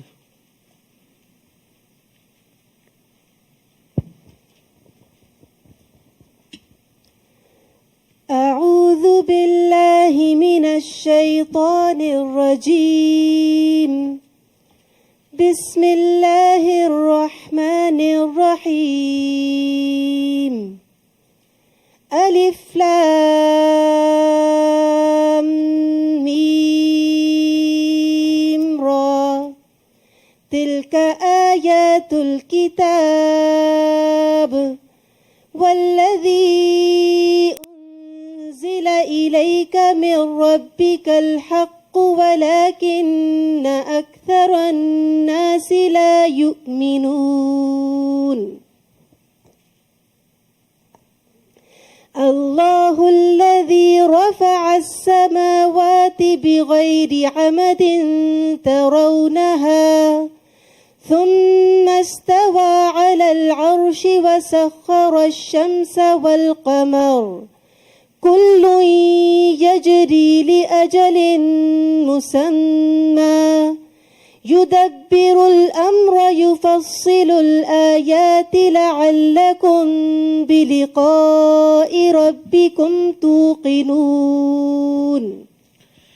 شروع کرتی ہوں اللہ کے نام سے جو بے انتہا مہربان نہایت رحم فرمانے والا ہے. سورۃ الرعد. الف لام میم را. یہ الکتاب کی آیات ہیں جو آپ کے رب کی طرف سے آپ پر نازل کیا گیا ہے، وہ عین حق ہے، لیکن اکثر لوگ اس بات پر ایمان نہیں لاتے. اللہ وہ ہے جس نے آسمانوں کو ایسے سہاروں کے بغیر بلند کیا جو تمہیں نظر آتے ہوں، پھر اس نے عرش پر قرار پکڑا اور سورج اور چاند کو ایک خاص قانون کا پابند بنایا. اس نظام کی ہر چیز ایک مقررہ مدت تک کے لیے چل رہی ہے. وہی اس کائنات کے نظام کی تدبیر کرتا ہے اور اپنی نشانیاں تفصیل سے بیان کرتا ہے تاکہ تم اپنے رب سے ملاقات کا یقین کرو. تو یاد رکھیے کہ سورج، چاند، ستارے یہ سب اللہ کے بنائے ہوئے ہیں اور اس نے بندوں کے لیے مسخر کر رکھے ہیں کہ وہ ان کو فائدہ پہنچائیں. اور خاص طور پر سورج اور چاند کا ذکر اس لیے کہ وہ سب سے نمایاں نشانیاں ہیں جو انسان کو نظر آتی ہیں. وہی تو ہے جس نے زمین کو پھیلا دیا اور اس میں سلسلہ کوہ اور نہریں بنا دی اور ہر طرح کے پھلوں کی دو دو قسمیں بنائی. وہی دن پر رات کو طاری کرتا ہے. سوچنے سمجھنے والے لوگوں کے لیے ان باتوں میں بہت سی نشانیاں موجود ہیں. نیز زمین میں کئی قطعات ہیں جو باہم ملے ہوتے ہیں. ان میں انگور کے باغ، کھیتی اور کھجوریں ہیں جن میں سے کچھ جڑ سے ملی ہوتی ہیں اور کچھ نہ ملی ہوئی، اور ان قطعات کو ایک ہی طرح کے پانی سے سیراب کیا جاتا ہے، مگر مزے میں ہم کسی کو بہتر بنا دیتے ہیں اور کسی کو کمتر. ان چیزوں میں بھی اہل عقل کے لیے کئی نشانیاں ہیں. سبحان اللہ. ایک ہی مٹی، ایک ہی بیج، ایک ہی درخت، ایک ہی پانی، ایک ہی روشنی، ایک پھل میٹھا اور ایک کھٹا، ایک بڑا اور ایک چھوٹا، ایک لذیذ اور ایک غیر لذیذ. یہ فرق کون رکھتا ہے؟ یہ اللہ ہی فرق کرتا ہے. اور اگر آپ تعجب کرتے ہیں تو اس سے بھی عجیب تر ان لوگوں کی بات ہے جو کہتے ہیں کہ جب ہم مٹی بن جائیں گے تو کیا از سر نو پیدا ہوں گے. یہی لوگ ہیں جنہوں نے اپنے رب کا انکار کیا، اور ایسے ہی لوگوں کی گردنوں میں طوق ہوں گے. یہی لوگ اہل دوزخ ہیں جس میں وہ ہمیشہ رہیں گے. یہ لوگ بھلائی سے پہلے آپ سے برائی کے لیے جلدی مچا رہے ہیں، حالانکہ ان سے پیشتر ان جیسے لوگوں پر عذاب آنے کی کئی مثالیں گزر چکی ہیں. اور آپ کا رب لوگوں کے ظلم کے باوجود انہیں معاف کر دینے والا ہے، کیونکہ اگر پکڑنے لگے تو کوئی نہ بچے. اور یہ بھی یقینی بات ہے کہ آپ کا رب سخت عذاب دینے والا ہے. تو یہاں پر امید اور خوف کا اعتدال بتایا گیا ہے. یعنی اللہ تعالیٰ لوگوں کو معاف بھی کرتا ہے، ان کی پردہ پوشی بھی کرتا ہے، حالانکہ وہ ظلم کرتے ہیں، دن رات غلطیاں کرتے ہیں. اور اس کے ساتھ ساتھ اللہ تعالیٰ نے اس بات کا بھی ذکر کر دیا کہ وہ سخت عذاب دینے والا ہے، تاکہ لوگ امید اور خوف میں اعتدال رکھیں. اور یہ بھی کہ خوف کے مقابلے میں امید غالب ہونی چاہیے. بعض لوگ ہوتے ہیں ہم اپنے گناہوں پہ اتنے پریشان رہتے ہیں کہ ان کی امید ہی ختم ہو جاتی ہے. یہ بھی نہیں ہونا چاہیے. انس رضی اللہ عنہ سے روایت ہے کہ نبی صلی اللہ علیہ وسلم ایک نوجوان کے پاس گئے، وہ موت کی حالت میں تھا، نزع کی حالت میں. آپ نے فرمایا تم خود کو کیسا پا رہے ہو؟ بولا یا رسول اللہ میں اللہ سے مغفرت کی امید رکھتا ہوں لیکن اپنے گناہوں سے ڈرتا بھی ہوں. اس پر رسول اللہ صلی اللہ علیہ وسلم نے فرمایا جس بندے کے دل میں ایسے موقع پر خوف اور امید دونوں جمع ہو جائیں تو اللہ اس کو وہ چیز دیتا ہے جس کی وہ امید رکھتا ہے اور اس سے بچا لیتا ہے جس سے وہ ڈرتا ہے. تو یاد رکھیے امید کو غالب رہنا چاہیے، اللہ سے حسن ظن رکھنا چاہیے، اچھے خیالات زیادہ رکھنے چاہیے، بجائے اس کے کہ انسان ہر وقت اپنے گناہوں پر صرف پریشان ہی رہے۔ کافر لوگ یہ کہتے ہیں کہ اس نبی پر اس کے رب کی طرف سے کوئی معجزہ کیوں نہیں اتارا گیا؟ اے نبی، آپ اس فکر میں نہ پڑیں، آپ تو صرف ایک ڈرانے والے ہیں اور ہر قوم کے لیے ایک رہنما ہوا ہے۔ اللہ یعلم ما تحمل كل انثى وما تغیض الارحام وما تزداد وكل شیء عنده بمقدار۔ اللہ تو وہ ہے کہ ہر ایک مادہ جو کچھ اپنے پیٹ میں اٹھائے ہوئے ہے اسے جانتا ہے، اور جو کچھ ان کے پیٹوں میں ہے کمی بیشی ہوتی رہتی ہے، اور جو کچھ ان کے پیٹوں میں کمی بیشی ہوتی رہتی ہے وہ اسے بھی جانتا ہے، اور اس کے ہاں ہر چیز کی ایک مقدار مقرر ہے۔ اس صورت کے اندر ایک خاص چیز آپ دیکھیں گے اس کی یعنی مفہوم میں، کہ دو مختلف چیزوں کا کثرت سے ذکر کیا گیا ہے، جیسے خوف اور امید کا ذکر کیا گیا، چاند اور سورج کا ذکر کیا گیا، یہاں پر مادہ کے پیٹ میں جو کچھ ہوتا ہے اور جو نہیں ہوتا اس کا ذکر کیا گیا، عالم الغیب والشہادہ، غیب اور حاضر کا ذکر کیا گیا، الکبیر المتعال، وہ چھپی اور ظاہر ہر طرح کی باتوں کو جاننے والا ہے، سب سے بڑا عالی شان والا ہے۔ پھر آپ دیکھیے، تم میں سے اگر کوئی اپنی بات کو مخفی طور پر کہے یا پکار کے کہے، مخفی اور ظاہر، وہ اس کے لیے برابر ہے۔ اسی طرح اگر کوئی رات کی تاریکی میں چھپا ہو یا دن کی روشنی میں چل رہا ہو، اس کے لیے برابر ہے۔ پھر تضاد، دو چیزوں کا کمپیریزن، ہر شخص کے آگے اور پیچھے پھر دو چیزیں آ گئی۔ اللہ کے مقرر کردہ نگران ہوتے ہیں جو اللہ کے حکم سے اس کی حفاظت کرتے ہیں۔ اللہ تعالیٰ کسی قوم کی اچھی حالت کو اس وقت تک نہیں بدلتا جب تک وہ اپنے اوصاف خود نہ بدل دے، یعنی گناہ کر کے، اور جب اللہ تعالیٰ کسی قوم پر مصیبت ڈالنے کا ارادہ کر لے تو پھر کوئی اسے ٹال نہیں سکتا، نہ ہی اس کے مقابلے میں کوئی اس کا مددگار ہو سکتا ہے۔ تو یہاں ایک بڑی خوبصورت بات بتائی گئی ہے ہمیں کہ ہر شخص کے آگے اور پیچھے اللہ کے مقرر کردہ نگران ہوتے ہیں جو اللہ کے حکم سے اس کی حفاظت کرتے ہیں۔ سبحان اللہ، ہمیں پتہ بھی نہیں اور ہماری لا علمی کے باوجود ہماری حفاظت ہو رہی ہے جنات سے، ضرر رساں انسانوں اور کیڑوں مکوڑوں سے۔ مجاہد کہتے ہیں کہ ہر انسان پر ایک فرشتہ مقرر ہے جو نیند کی حالت میں اور جاگتے ہوئے اس کی جنات، انسانوں اور کیڑوں مکوڑوں سے حفاظت کرتا ہے، سوائے اس چیز کے جس کی اللہ نے اجازت دی ہو تو وہ اس شخص کو پہنچ کے رہتی، وہ مصیبت آ جاتی۔ کعب احبار کہتے ہیں اگر اللہ عز و جل نے تم پر فرشتے مقرر نہ کیے ہوتے جو تمہارے کھانے، تمہارے پینے، تمہارے پردے کی چیزوں میں تمہارا دفاع نہ کرتے تو جن تمہیں اچک کے لے جاتے، یعنی جو تمہارے دشمن ہیں وہ تمہیں چھوڑتے نہ۔ اسی طرح اعمال ریکارڈ کرنے والے فرشتے بھی موجود ہیں، اور وہ انسان کے اچھے برے سارے اعمال لکھ رہے ہیں، جمع کر رہے ہیں، ریکارڈ کر رہے ہیں، اور اعمال پر محافظ فرشتے بھی ہوتے ہیں۔ نبی صلی اللہ علیہ وسلم نے فرمایا لوگوں میں سے جس آدمی کو بھی جسمانی طور پر کوئی تکلیف پہنچتی ہے تو اللہ عز و جل اس کے محافظ فرشتوں کو حکم دیتے ہوئے فرماتے ہیں کہ میرے بندے کے لیے دن اور رات میں وہی عمل لکھتے رہو جو یہ خیر اور بھلائی کی حالت میں کرتا رہا جب تک یہ میری قید میں ہے، یعنی بیماری میں ہے۔ هو الذی یریکم البرق خوفا وطمعا، پھر خوف اور طمع کا ذکر ہے۔ وہی تو ہے جو تمہیں بجلی دکھاتا ہے جس سے تم ڈرتے بھی ہو اور امید بھی رکھتے ہو، اور وہی پانی سے بوجھل بادلوں کو اٹھاتا ہے۔ بادلوں کے گرجنے میں زمین والوں کے لیے امید بھی ہے اور وعید بھی ہے۔ جہاں انسان خوش ہوتا ہے وہاں ڈر بھی لگتا ہے کہ کہیں یہ اگر اپنی حد کراس کر گئے تو عذاب بن جائے گا۔ وَيُسَبِّحُ الرَّعْدُ بِحَمْدِهِ وَالْمَلَائِكَةُ مِنْ خِيفَتِهِ، اور کڑک اس کی حمد کے ساتھ اس کی پاکی بیان کرتی ہے، اور فرشتے اس کے ڈر سے اس کی پاکی بیان کرتے ہیں۔ اور رعد ایک فرشتے کا نام بھی ہے جو بادلوں کو چلاتا ہے۔ تو یہاں رعد اور ملائکہ پھر دو چیزوں کا ذکر ہے۔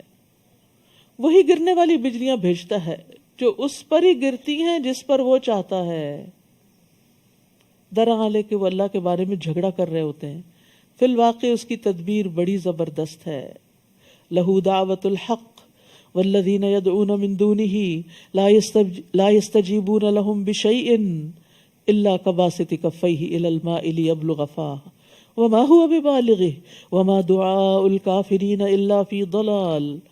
اسی کو پکارنا برحق ہے، اور جو لوگ اس کے علاوہ دوسروں کو پکارتے ہیں وہ انہیں کچھ بھی جواب نہیں دے سکتے۔ انہیں پکارنا تو ایسا ہے جیسے کوئی شخص پانی کی طرف اپنا ہاتھ اس لیے پھیلائے کہ پانی اس کے منہ تک پہنچ جائے، حالانکہ پانی کبھی اس کے منہ تک نہیں پہنچ سکتا۔ کافروں کی پکار بھی ایسی ہی راہ گم ہو جاتی ہے۔ یاد رکھیے کہ جب انسان اللہ کے علاوہ کسی اور بت، درخت، پتھر، حجر، پہاڑ، ستارے کو پکارتا ہے کہ میری مدد کرو، تو وہ تو سنتے ہی نہیں اور مدد بھی نہیں کرتے۔ یہ ایسے ہی جیسے کوئی پانی کے کنارے کھڑے ہو کر ہاتھ پھیلائے اور پانی سے کہ آ جاؤ، میرے ہاتھ پہ آ جاؤ کہ میں تمہیں پی لوں، تو وہ نہیں آتا، کچھ بھی نہیں ملتا اس کو، جتنا مرضی ہاتھ پھیلا کے کھڑا ہے۔ یعنی غیر اللہ کے آگے ہاتھ پھیلانا ایسے ہی ہے جیسے پانی کے آگے ہاتھ پھیلا کے انسان پانی کو حکم دے کہ آؤ، تو وہ نہیں آتا۔ وَلِلَّهِ يَسْجُدُ مَن فِي السَّمَاوَاتِ وَالْأَرْضِ طَوْعًا وَكَرْهًا وَظِلَالُهُم بِالْغُدُوِّ وَالْآصَالِ۔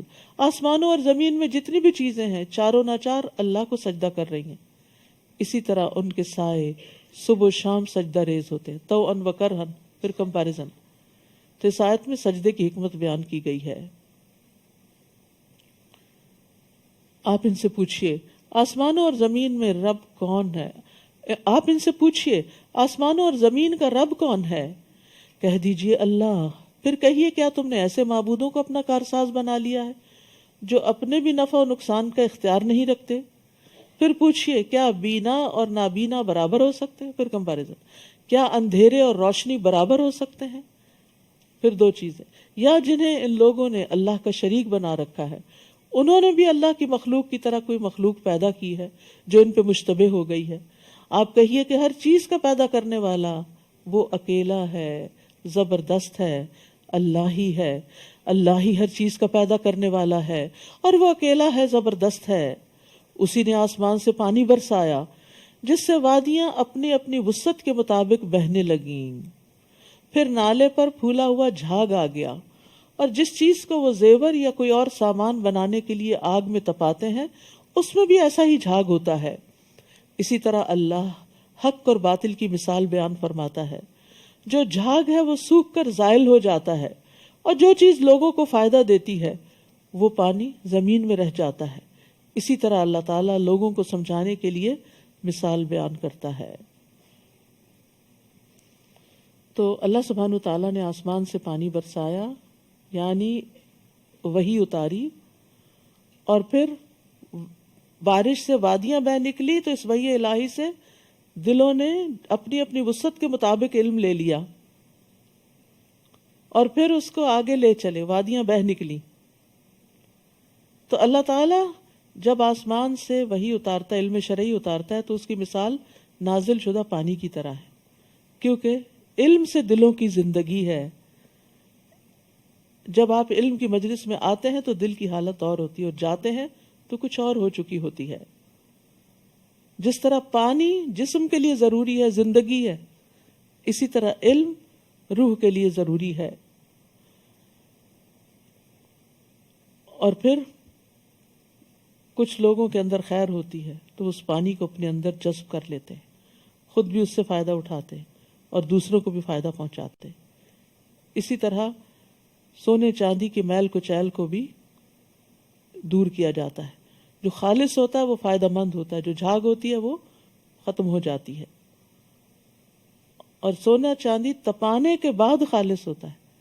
تو اسی طرح انسان بھی آزمائشوں کی بھٹیوں سے گزرنے کے بعد کام کا بنتا ہے۔ للذین استجابوا لربہم الحسنی، جن لوگوں نے اپنے رب کا حکم مان لیا ان کے لیے بھلائی ہے، اور جنہوں نے نہیں مانا اگر وہ سب کچھ انہیں میسر آ جائے جو زمین میں ہے، بلکہ اتنا اور بھی، تو وہ سب کچھ دے کر اللہ کی گرفت سے بچنے پر تیار ہو جائیں گے۔ یہی لوگ ہیں جن سے بری طرح حساب لیا جائے گا، ان کا ٹھکانہ دوزخ ہوگا جو بہت بری جگہ ہے۔ سول حساب ایسا حساب ہے جس میں انسان کے گناہوں کا محاسبہ اس طرح کیا جائے کہ کوئی بھی چیز نہ بخشی جائے، ڈیٹیلڈ انویسٹیگیشن کہ کوئی بھی کام کیوں کیا تھا۔ افمن یعلم انما انزل الیک من ربک الحق، کیا بھلا جو شخص یہ جانتا ہے کہ جو کچھ آپ کی طرف، آپ کے رب کی طرف سے اتارا گیا ہے وہ حق ہے، اس شخص جیسا ہے جو اندھا ہے مگر نصیحت و دانش مندی قبول کرتا۔ پھر کمپیریزن، اب یہ دانش مند کون ہے، عقل مند کون ہے؟ الذین یوفون بعہد اللہ ولا ینقضون المیثاق، جو اللہ سے کیا ہوا عہد پورا کرتے ہیں، عہد الست یا اس کے بعد لا الہ الا اللہ کا پڑھنا، اور مضبوط کیے ہوئے عہد کو توڑ نہیں ڈالتے، اور جن رشتوں کو اللہ نے ملانے کا حکم دیا ہے انہیں ملاتے ہیں، اپنے رب سے ڈرتے ہیں اور بری طرح حساب لیے جانے سے خوف کھاتے ہیں۔ تو یہاں صلہ رحمی کی طرف اشارہ ہے۔ ابن عمر کہتے ہیں جو اپنے رب کا تقوی اختیار کرے اور صلہ رحمی کرے اس کی موت میں تاخیر کر دی جاتی ہے، اس کے مال میں اضافہ کر دیا جاتا ہے، اور اس کے گھر والے اس سے محبت کرنے لگتے ہیں۔ سبحان اللہ، یعنی آپ رشتوں کے ساتھ احسان کا رویہ اختیار کرتے ہیں تو وہ آپ سے جواباً پھر محبت کا رویہ اختیار کرتے ہیں۔ رسول اللہ صلی اللہ علیہ وسلم نے فرمایا جو شخص صلہ رحمی کے لیے جتنا عطیہ دیتا ہے، جتنا جیسا گفٹ دیتا ہے، جتنا خرچ کرتا ہے، اللہ اس کے مال میں اتنا ہی اضافہ کر دیتا ہے۔ لیکن سب سے مشکل رشتہ داروں کو ہی دینا لگتا ہے۔ دوست احباب کو بھی تحفے تحائف دے دیتے ہیں، اوروں پہ بھی خرچ کر لیتے ہیں، اپنی ذات پہ بھی، اپنے بچوں وغیرہ پہ بھی، لیکن بہن بھائیوں اور ان کے بچوں اور جو بھی صلہ رحمی میں آتے ہیں کہ مستحق ہیں، ان کا عام طور پر خیال نہیں رکھتے۔ رمضان شروع ہو رہا ہے، ہم سب کو ایک لسٹ بنانی چاہیے کہ ہمارے خاندان میں کون کون ضرورت مند ہے، اور اسپیشل گفٹ بھجوائیں، اور ان میں سے جو اچھے بھلے ہیں ان کو آپ عیدی بھی بھجوا سکتے ہیں، آپ ان کو عیدی بھی بھجوا سکتے ہیں۔ یعنی ضروری نہیں ہوتا کہ کوئی محتاج اور فقیر ہی ہو تو اس کو آپ نے دینا ہے۔ عیدی دینے کا فائدہ کیا ہوتا ہے کہ تعلق جڑ جاتا ہے، بچے خوش ہو جاتے ہیں، انتظار کر رہے ہوتے ہیں، اور مرنے کے بعد بھی آپ کو یاد کرتے ہیں کہ ہماری نانی ہمیں عیدی دیا کرتی تھی۔ تو دنیا میں بھی فائدہ، مال میں اضافہ، عمر میں اضافہ، اور آخرت کا حساب آسان۔ اور جنہوں نے اپنے رب کی رضا کے لیے صبر کیا، نماز قائم کی، اور اللہ نے جو کچھ انہیں دے رکھا ہے اس میں سے پوشیدہ اور علانیہ خرچ کیا، اور برائی کا بھلائی سے جواب دیا، انڈر لائن، برائی کا بھلائی سے جواب دیا، یہی لوگ ہیں جن کے لیے آخرت کا گھر ہے۔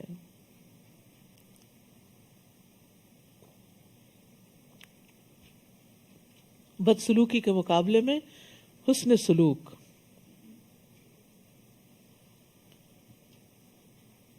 تو انسان سے غلطی تو ہو جاتی ہے، تو ساتھ ہی انسان نیکی کر لے، اور اگر کسی کے ساتھ زیادتی ہو جائے تو اس سے سوری کر لے۔ نبی صلی اللہ علیہ وسلم کا اخلاق کیا تھا؟ ایک بدو نے آپ کی چادر اس طرح پکڑی کہ آپ کے جسم پہ نشان پڑ گیا، اس نے کہا مجھے بھی اس مال میں سے دیجیے جو اللہ نے آپ کو دیا۔ آپ دیکھ کے مسکرائے اور حکم دیا کہ اس کو کچھ دیا جائے۔ برائی کے بدلے میں بھلائی۔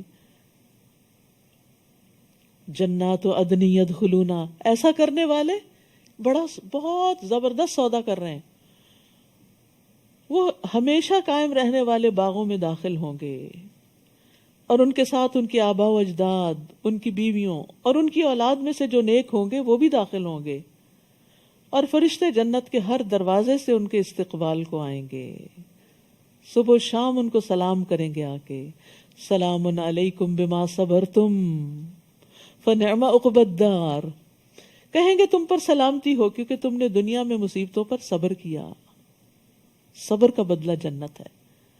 سو یہ آخرت کا گھر کتنا ہی اچھا ہے، وہاں مشکل ہوئی، کڑوے دن گزرے، لیکن انجام اچھا ہوا، کامیابی یہی ہے۔ اور اس کے برعکس دوسرا گروہ، پھر کمپیریزن ہے، جو لوگ اللہ سے کیے ہوئے عہد کو مضبوط کرنے کے بعد توڑ دیتے ہیں، اور جن رشتوں کو اللہ نے ملانے کا حکم دیا ہے انہیں کاٹ دیتے ہیں، اور زمین میں فساد برپا کرتے ہیں، ایسے لوگوں کے لیے لعنت ہے، اور ان کے لیے آخرت میں برا گھر ہے۔ استغفر اللہ۔ نہ اللہ کا حق دیتے ہیں، نہ بندوں کا دیتے ہیں، دنیا میں بھی عذاب میں ہیں، اور آخرت کا عذاب بھی منتظر ہے۔ اللہ جس کے لیے چاہتا ہے رزق کشادہ کر دیتا ہے، اور جس کے لیے چاہتا ہے کم کر دیتا ہے، اور یہ لوگ دنیا کی زندگی پر ہی ریجھ گئے ہیں، بس اسی کی فکر ہے، حالانکہ آخرت کے مقابلے میں دنیا کی زندگی ایک حقیر سا فائدہ ہے، سمندر کے مقابلے میں قطرہ بھی نہیں۔ اور وہ لوگ جنہوں نے کفر کیا وہ کہتے ہیں اس نبی پر اس کے رب کی طرف سے کوئی نشانی کیوں نہ اتاری گئی؟ آپ انہیں کہیے کہ اللہ نشانیاں دکھلانے کے بعد بھی جسے چاہے گمراہی رہنے دیتا ہے اور اپنی راہ صرف اسے دکھاتا ہے جو اس کی طرف رجوع کرے. یعنی وہ لوگ جو ایمان لاتے ہیں اور ان کے دل اللہ کے ذکر سے مطمئن ہو جاتے ہیں. یاد رکھو دل اللہ کے ذکر سے ہی مطمئن ہوتے ہیں. تجربہ کر کے دیکھ لیجیے, جب دل گھبرا رہا ہو تلاوت شروع کر دیجیے, کرتے رہیے جب تک کہ چین نہ آ جائے, اٹھیں اور آپ ہلکے نہ ہو جائیں. تو ایمان والوں کے دل اللہ کے ذکر سے یقیناً اطمینان پاتے ہیں. ہاں اگر ایمان کی کمی ہو, اللہ سے بدگمانی ہو تو پھر اور بات ہے. تو یہاں اللہ کے ذکر پر ثابت قدمی کی طرف توجہ دلائی گئی ہے. اور اگر ذکر سے دل مطمئن نہ ہو تو اپنے ایمان کا جائزہ لینا چاہیے. جیسے قالت الاعراب آمنا قل لم تؤمنوا ولكن قولوا اسلمنا ولما يدخل الايمان في قلوبكم. دیہاتی کہتے ہیں ہم ایمان لائے, کہہ دیجئے تم ایمان نہیں لائے, یہ کہو ہم مسلمان ہو گئے. ہم بھی پیدائشی مسلمان ہیں, شعوری ایمان تمہارے اندر کم ہی داخل ہوتا. اگر وہ ہو تو ذکر لازماً فائدہ دے, اور ابھی تمہارے دلوں میں ایمان داخل نہیں ہوا. جب ایمان ہی داخل نہیں ہو تو اطمینان کہاں سے داخل ہو؟ اور یاد رکھیے راحت پانے کا سب سے بڑا ذریعہ قرآن ہے. یہ ایمان کی مشل ہے, اطمینان کا راستہ ہے. اور ذکر کرنے والے کی مثال زندہ, اور ذکر کرنے والے اور نہ کرنے والے کی مثال زندہ اور مردہ کسی ہے. کون ہیں یہ ذکر کرنے والے؟ الذین آمنوا وعملوا الصالحات. صرف ذکر ہی نہیں کرتے, نیک عمل بھی کرتے ہیں. جو لوگ ایمان لائے اور انہوں نے نیک عمل کیے ان کے لیے خوشحالی بھی ہے اور عمدہ ٹھکانہ بھی. اسی طرح ہم نے آپ کو ایسی امت میں بھیجا ہے جس سے پہلے کئی امتیں گزر چکی ہیں, تاکہ آپ انہیں وہ کچھ پڑھ کر سنائیں جو ہم نے آپ کی طرف وحی کی ہے, لیکن وہ رحمان کا انکار کر رہے ہیں. ان سے کہیے کہ میرا رب تو وہی ہے جس کے سوا کوئی الہ نہیں, میں نے اسی پر بھروسہ کیا اور اسی کے ہاں مجھے واپس جانا ہے. اور اگر قرآن ایسا ہوتا کہ اس کے زور سے پہاڑ چلائے جا سکتے, یا زمین کے طویل فاصلے فوراً طے کیے جا سکتے, یا اس کے ذریعے مردوں سے کلام کیا جا سکتا, تو بھی یہ کافر ایمان نہ لاتے. یعنی ایسے کرشمے بھی دکھائے جاتے تو نہ مانتے. بلکہ ایسے سب امور اللہ ہی کے اختیار میں ہے. کیا اہل ایمان ابھی تک کافروں کی مطلوبہ نشانی آنے سے مایوس نہیں ہوئے؟ کیونکہ اگر اللہ چاہتا تو نشانی کے بغیر بھی تمام لوگوں کو ہدایت دے سکتا تھا, اور کافروں کو تو ان کی کرتوتوں کی وجہ سے کوئی نہ کوئی مصیبت پہنچتی ہی رہے گی, یا ان کے گھر کے قریب اترتی رہے گی, حتیٰ کہ اللہ کا وعدہ یعنی عذاب آ جائے. یقیناً اللہ اپنے وعدے کی خلاف ورزی نہیں کرتا. آپ سے پہلے بھی رسولوں کا مذاق اڑایا جا چکا ہے. میں نے پہلے تو کافروں کو کچھ مہلت دی, پھر آخر کار انہیں پکڑ لیا, تو دیکھ لو میرا عذاب کیسا سخت تھا. بھلا وہ ذات جو ہر نفس کی کمائی پہ نظر رکھتی ہے انہیں بغیر سزا کے چھوڑ دے گی, جبکہ انہوں نے اللہ کے شریک بنا رکھے ہیں. آپ ان سے کہیے ان شریکوں کے نام لو, ان شریکوں کے نام تو لو. تم اللہ کو ایسی چیز کی خبر دیتے ہو جو زمین میں موجود تو ہے مگر وہ اسے نہیں جانتا, یا جو کچھ منہ میں آئے کہہ ڈالتے ہو. بلکہ کافروں کے لیے ان کے مکر, یعنی یہ دراصل ان کی چال ہے, مکر ہے کہ انہوں نے غیر اللہ کو الہ بنا رکھا ہے. یہ خوشنما بنا دیے گئے ہیں اور وہ راہ راست سے روک دیے گئے ہیں, اور جسے اللہ گمراہ کرے اسے کوئی ہدایت دینے والا نہیں. ان کے لیے دنیا کی زندگی میں بھی سزا ہے, اور آخرت کا عذاب تو اس سے سختر ہوگا, اور اللہ سے انہیں کوئی بچانے والا بھی نہ ہوگا. جس جنت کا پرہیزگاروں سے وعدہ کیا گیا ہے اس کی شان یہ ہے کہ اس میں نہریں جاری ہیں, اس کے پھل اور اس کا سایہ دائمی ہے. یہ تو انجام ہے ان لوگوں کا جو ڈرتے رہے, اور جو کافر ہیں ان کا انجام دوزخ ہے. اور جن لوگوں کو ہم نے اس سے پہلے کتاب دی تھی وہ اس کتاب سے خوش ہوتے ہیں, یعنی پچھلی کتابوں والے قرآن سے خوش ہوتے ہیں جو آپ کی طرف نازل کی گئی. اور ان کے گروہوں میں کچھ ایسے ہیں جو اس قرآن کے بعض حکموں کا انکار کرتے ہیں, یہ سب نہیں مانتے. آپ ان سے کہیے مجھے تو بس یہی حکم ہوا ہے کہ میں اللہ تعالیٰ کی عبادت کروں اور اس کے ساتھ کسی کو شریک نہ ٹھہراؤں. میں اسی کی طرف بلاتا ہوں اور اسی کے ہاں مجھے جانا ہے. اسی طرح ہم نے اس قرآن عربی کو محکم بنا کر اتارا ہے. اب اگر اس علم کے بعد جو آپ کے پاس آ چکا ہے آپ نے ان لوگوں کی خواہشات کی پیروی کی تو اللہ کے مقابلے میں آپ کا نہ کوئی حمایتی ہوگا اور نہ ہی اس کی گرفت سے بچانے والا کوئی. آپ سے پہلے ہم نے بہت سے رسول بھیجے اور انہیں ہم نے بیوی بچوں والا ہی بنایا تھا، اور کسی رسول میں یہ طاقت نہ تھی کہ اللہ کے حکم کے بغیر کوئی معجزہ لا دکھاتا۔ ہر دور کے لیے ایک کتاب ہے، اللہ جو چاہے اس سے مٹا دیتا ہے اور جو چاہے برقرار رکھتا ہے، اور اصل کتاب اسی کے پاس ہے۔ تو اس سے پتہ چلتا ہے کہ تقدیر اللہ کے ہاتھ میں ہے۔ لوح محفوظ پہ کچھ لکھا جائے، مٹا دیا جائے، تقدیر بنے بگڑے، وہ سب اللہ کے فیصلوں سے ہی ہوتا ہے، لیکن دعا جو ہے وہ تقدیر کو بدل دیتی ہے، ٹھیک ہے۔ اور اسی طرح صلہ رحمی سے بھی فائدہ ہوتا ہے۔ اے نبی، جس عذاب کی ہم ان کافروں کو دھمکی دے رہے ہیں، اس کا کچھ حصہ خواہ آپ کے جیتے جی آپ کو دکھا دیں، یا آپ کی وفات پا جانے کے بعد انہیں عذاب دیں، یا آپ کے وفات پا جانے کے بعد انہیں عذاب دیں، آپ کے ذمہ تو پہنچانا ہی ہے اور حساب لینا ہمارا کام ہے۔ کیا وہ دیکھتے نہیں کہ ہم ان کے لیے زمین کو اس کی تمام اطراف سے گھٹاتے جا رہے ہیں؟ اور اللہ ہی فیصلہ کرتا ہے، جس کے فیصلے پر کوئی نظر ثانی کرنے والا نہیں، اور وہ فوراً حساب لے لینے والا ہے۔ زمین کا گھٹانا دو طرح سے، یہ بات تو سائنٹیفکلی بھی پروو ہو چکی ہے کہ زمین سکڑ رہی ہے، کم ہو رہی، اور یہاں پر زمین کا سکڑنا اس معنی میں بھی ہے کہ زیادہ لوگ مسلمان ہو رہے ہیں اور اہل کفر کے لیے زمین تنگ ہوتی جا رہی ہے۔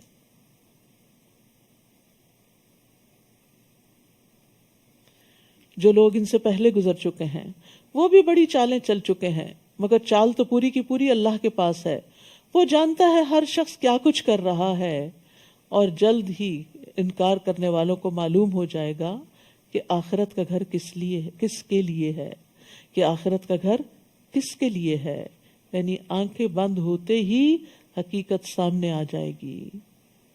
کافر آپ سے کہتے ہیں آپ رسول نہیں، آپ کی رسالت کا انکار کرتے ہیں۔ آپ ان سے کہیے میرے اور تمہارے درمیان اللہ کی گواہی کافی ہے، ہر اس شخص کی بھی اور ہر اس شخص کی بھی جو الہامی کتاب کا علم رکھتا ہے، وہ بھی پہچانتا ہے کہ میں اللہ کا رسول ہوں۔ سورۃ ابراہیم۔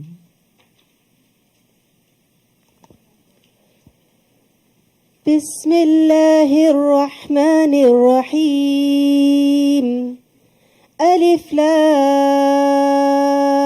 را کتاب انزلناه الیک لتخرج الناس من الظلمات الى النور لتخرج الناس من الظلمات إلى النور بإذن ربهم إلى صراط العزيز الحميد۔ شروع کرتی ہوں اللہ کے نام سے جو بے انتہا مہربان نہایت رحم فرمانے والا ہے۔ الف لام را کتاب انزلناہ الیک لتخرج الناس من الظلمات الى النور بإذن ربهم الى صراط العزیز الحمید۔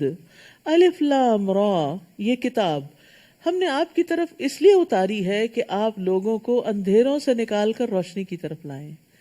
یہ جہالت کے اندھیرے، کفر کے اندھیرے، غموں کے اندھیرے، پریشانیوں کے اندھیرے، مایوسی کے اندھیرے، کتاب ان سارے اندھیروں سے انسان کو نکالتی ہے، اور یہ اس کتاب کے آنے کا مقصد ہے، یعنی ان کے رب کے حکم سے لوگوں کو اس راہ کی طرف لائیں جو غالب اور قابل حمد اللہ تعالیٰ کی راہ ہے، یعنی صراط مستقیم کی طرف لائیں۔ اللہ جو آسمانوں اور زمین کی تمام موجودات کا مالک ہے، یعنی کون ہے اللہ جس کی طرف لائیں؟ جو ہر چیز کا مالک ہے، اور کافروں کے لیے سخت عذاب کی وجہ سے تباہی ہے، جو آخرت کے مقابلے میں دنیا کی زندگی کو پسند کرتے ہیں، یعنی جب دو آمنے سامنے ہوں تو دنیا چن لیتے ہیں اور اللہ کی راہ سے روکتے ہیں، اور اس میں اپنی خواہشوں کے مطابق ٹیڑھ پیدا کرنا چاہتے ہیں۔ یہی لوگ گمراہی میں دور تک نکل گئے ہیں۔ تو یہاں یستحبون کا لفظ استعمال ہوا ہے جس کا معنی ہوتا ہے دنیا کو ناجائز طریقے سے طلب کرنا۔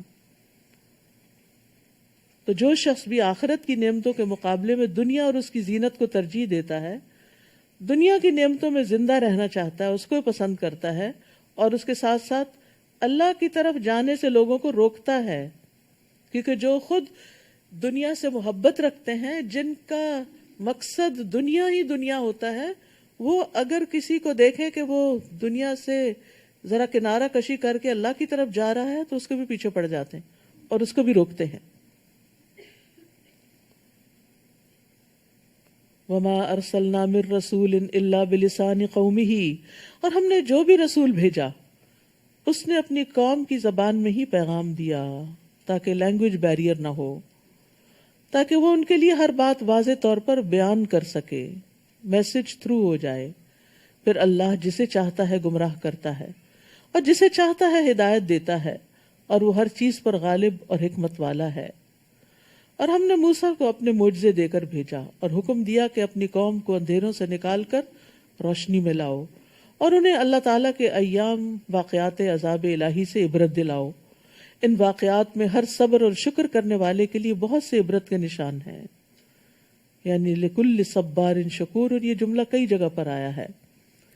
تو خوشحالی یا تکلیف، نعمتیں یا مصائب، ان باتوں کے ذریعے اللہ تعالیٰ آزماتا ہے۔ تو تکلیف میں صبر کریں اور نعمت پہ شکر کریں تو اللہ تعالیٰ کی طرف سے پھر توفیق حاصل ہوتی ہے نیک کام کرنے کی۔ اور شکر کیا ہوتا ہے؟ شکر کا لفظ ہم بہت دفعہ پڑھتے ہیں لیکن ہم صرف لفظ ہی دہرا دیتے ہیں۔ شکر کہتے ہیں نعمت دینے والے کی نعمت کا عاجزی، انکساری اور محبت سے اعتراف کرنا کہ اللہ نے دی ہے یہ۔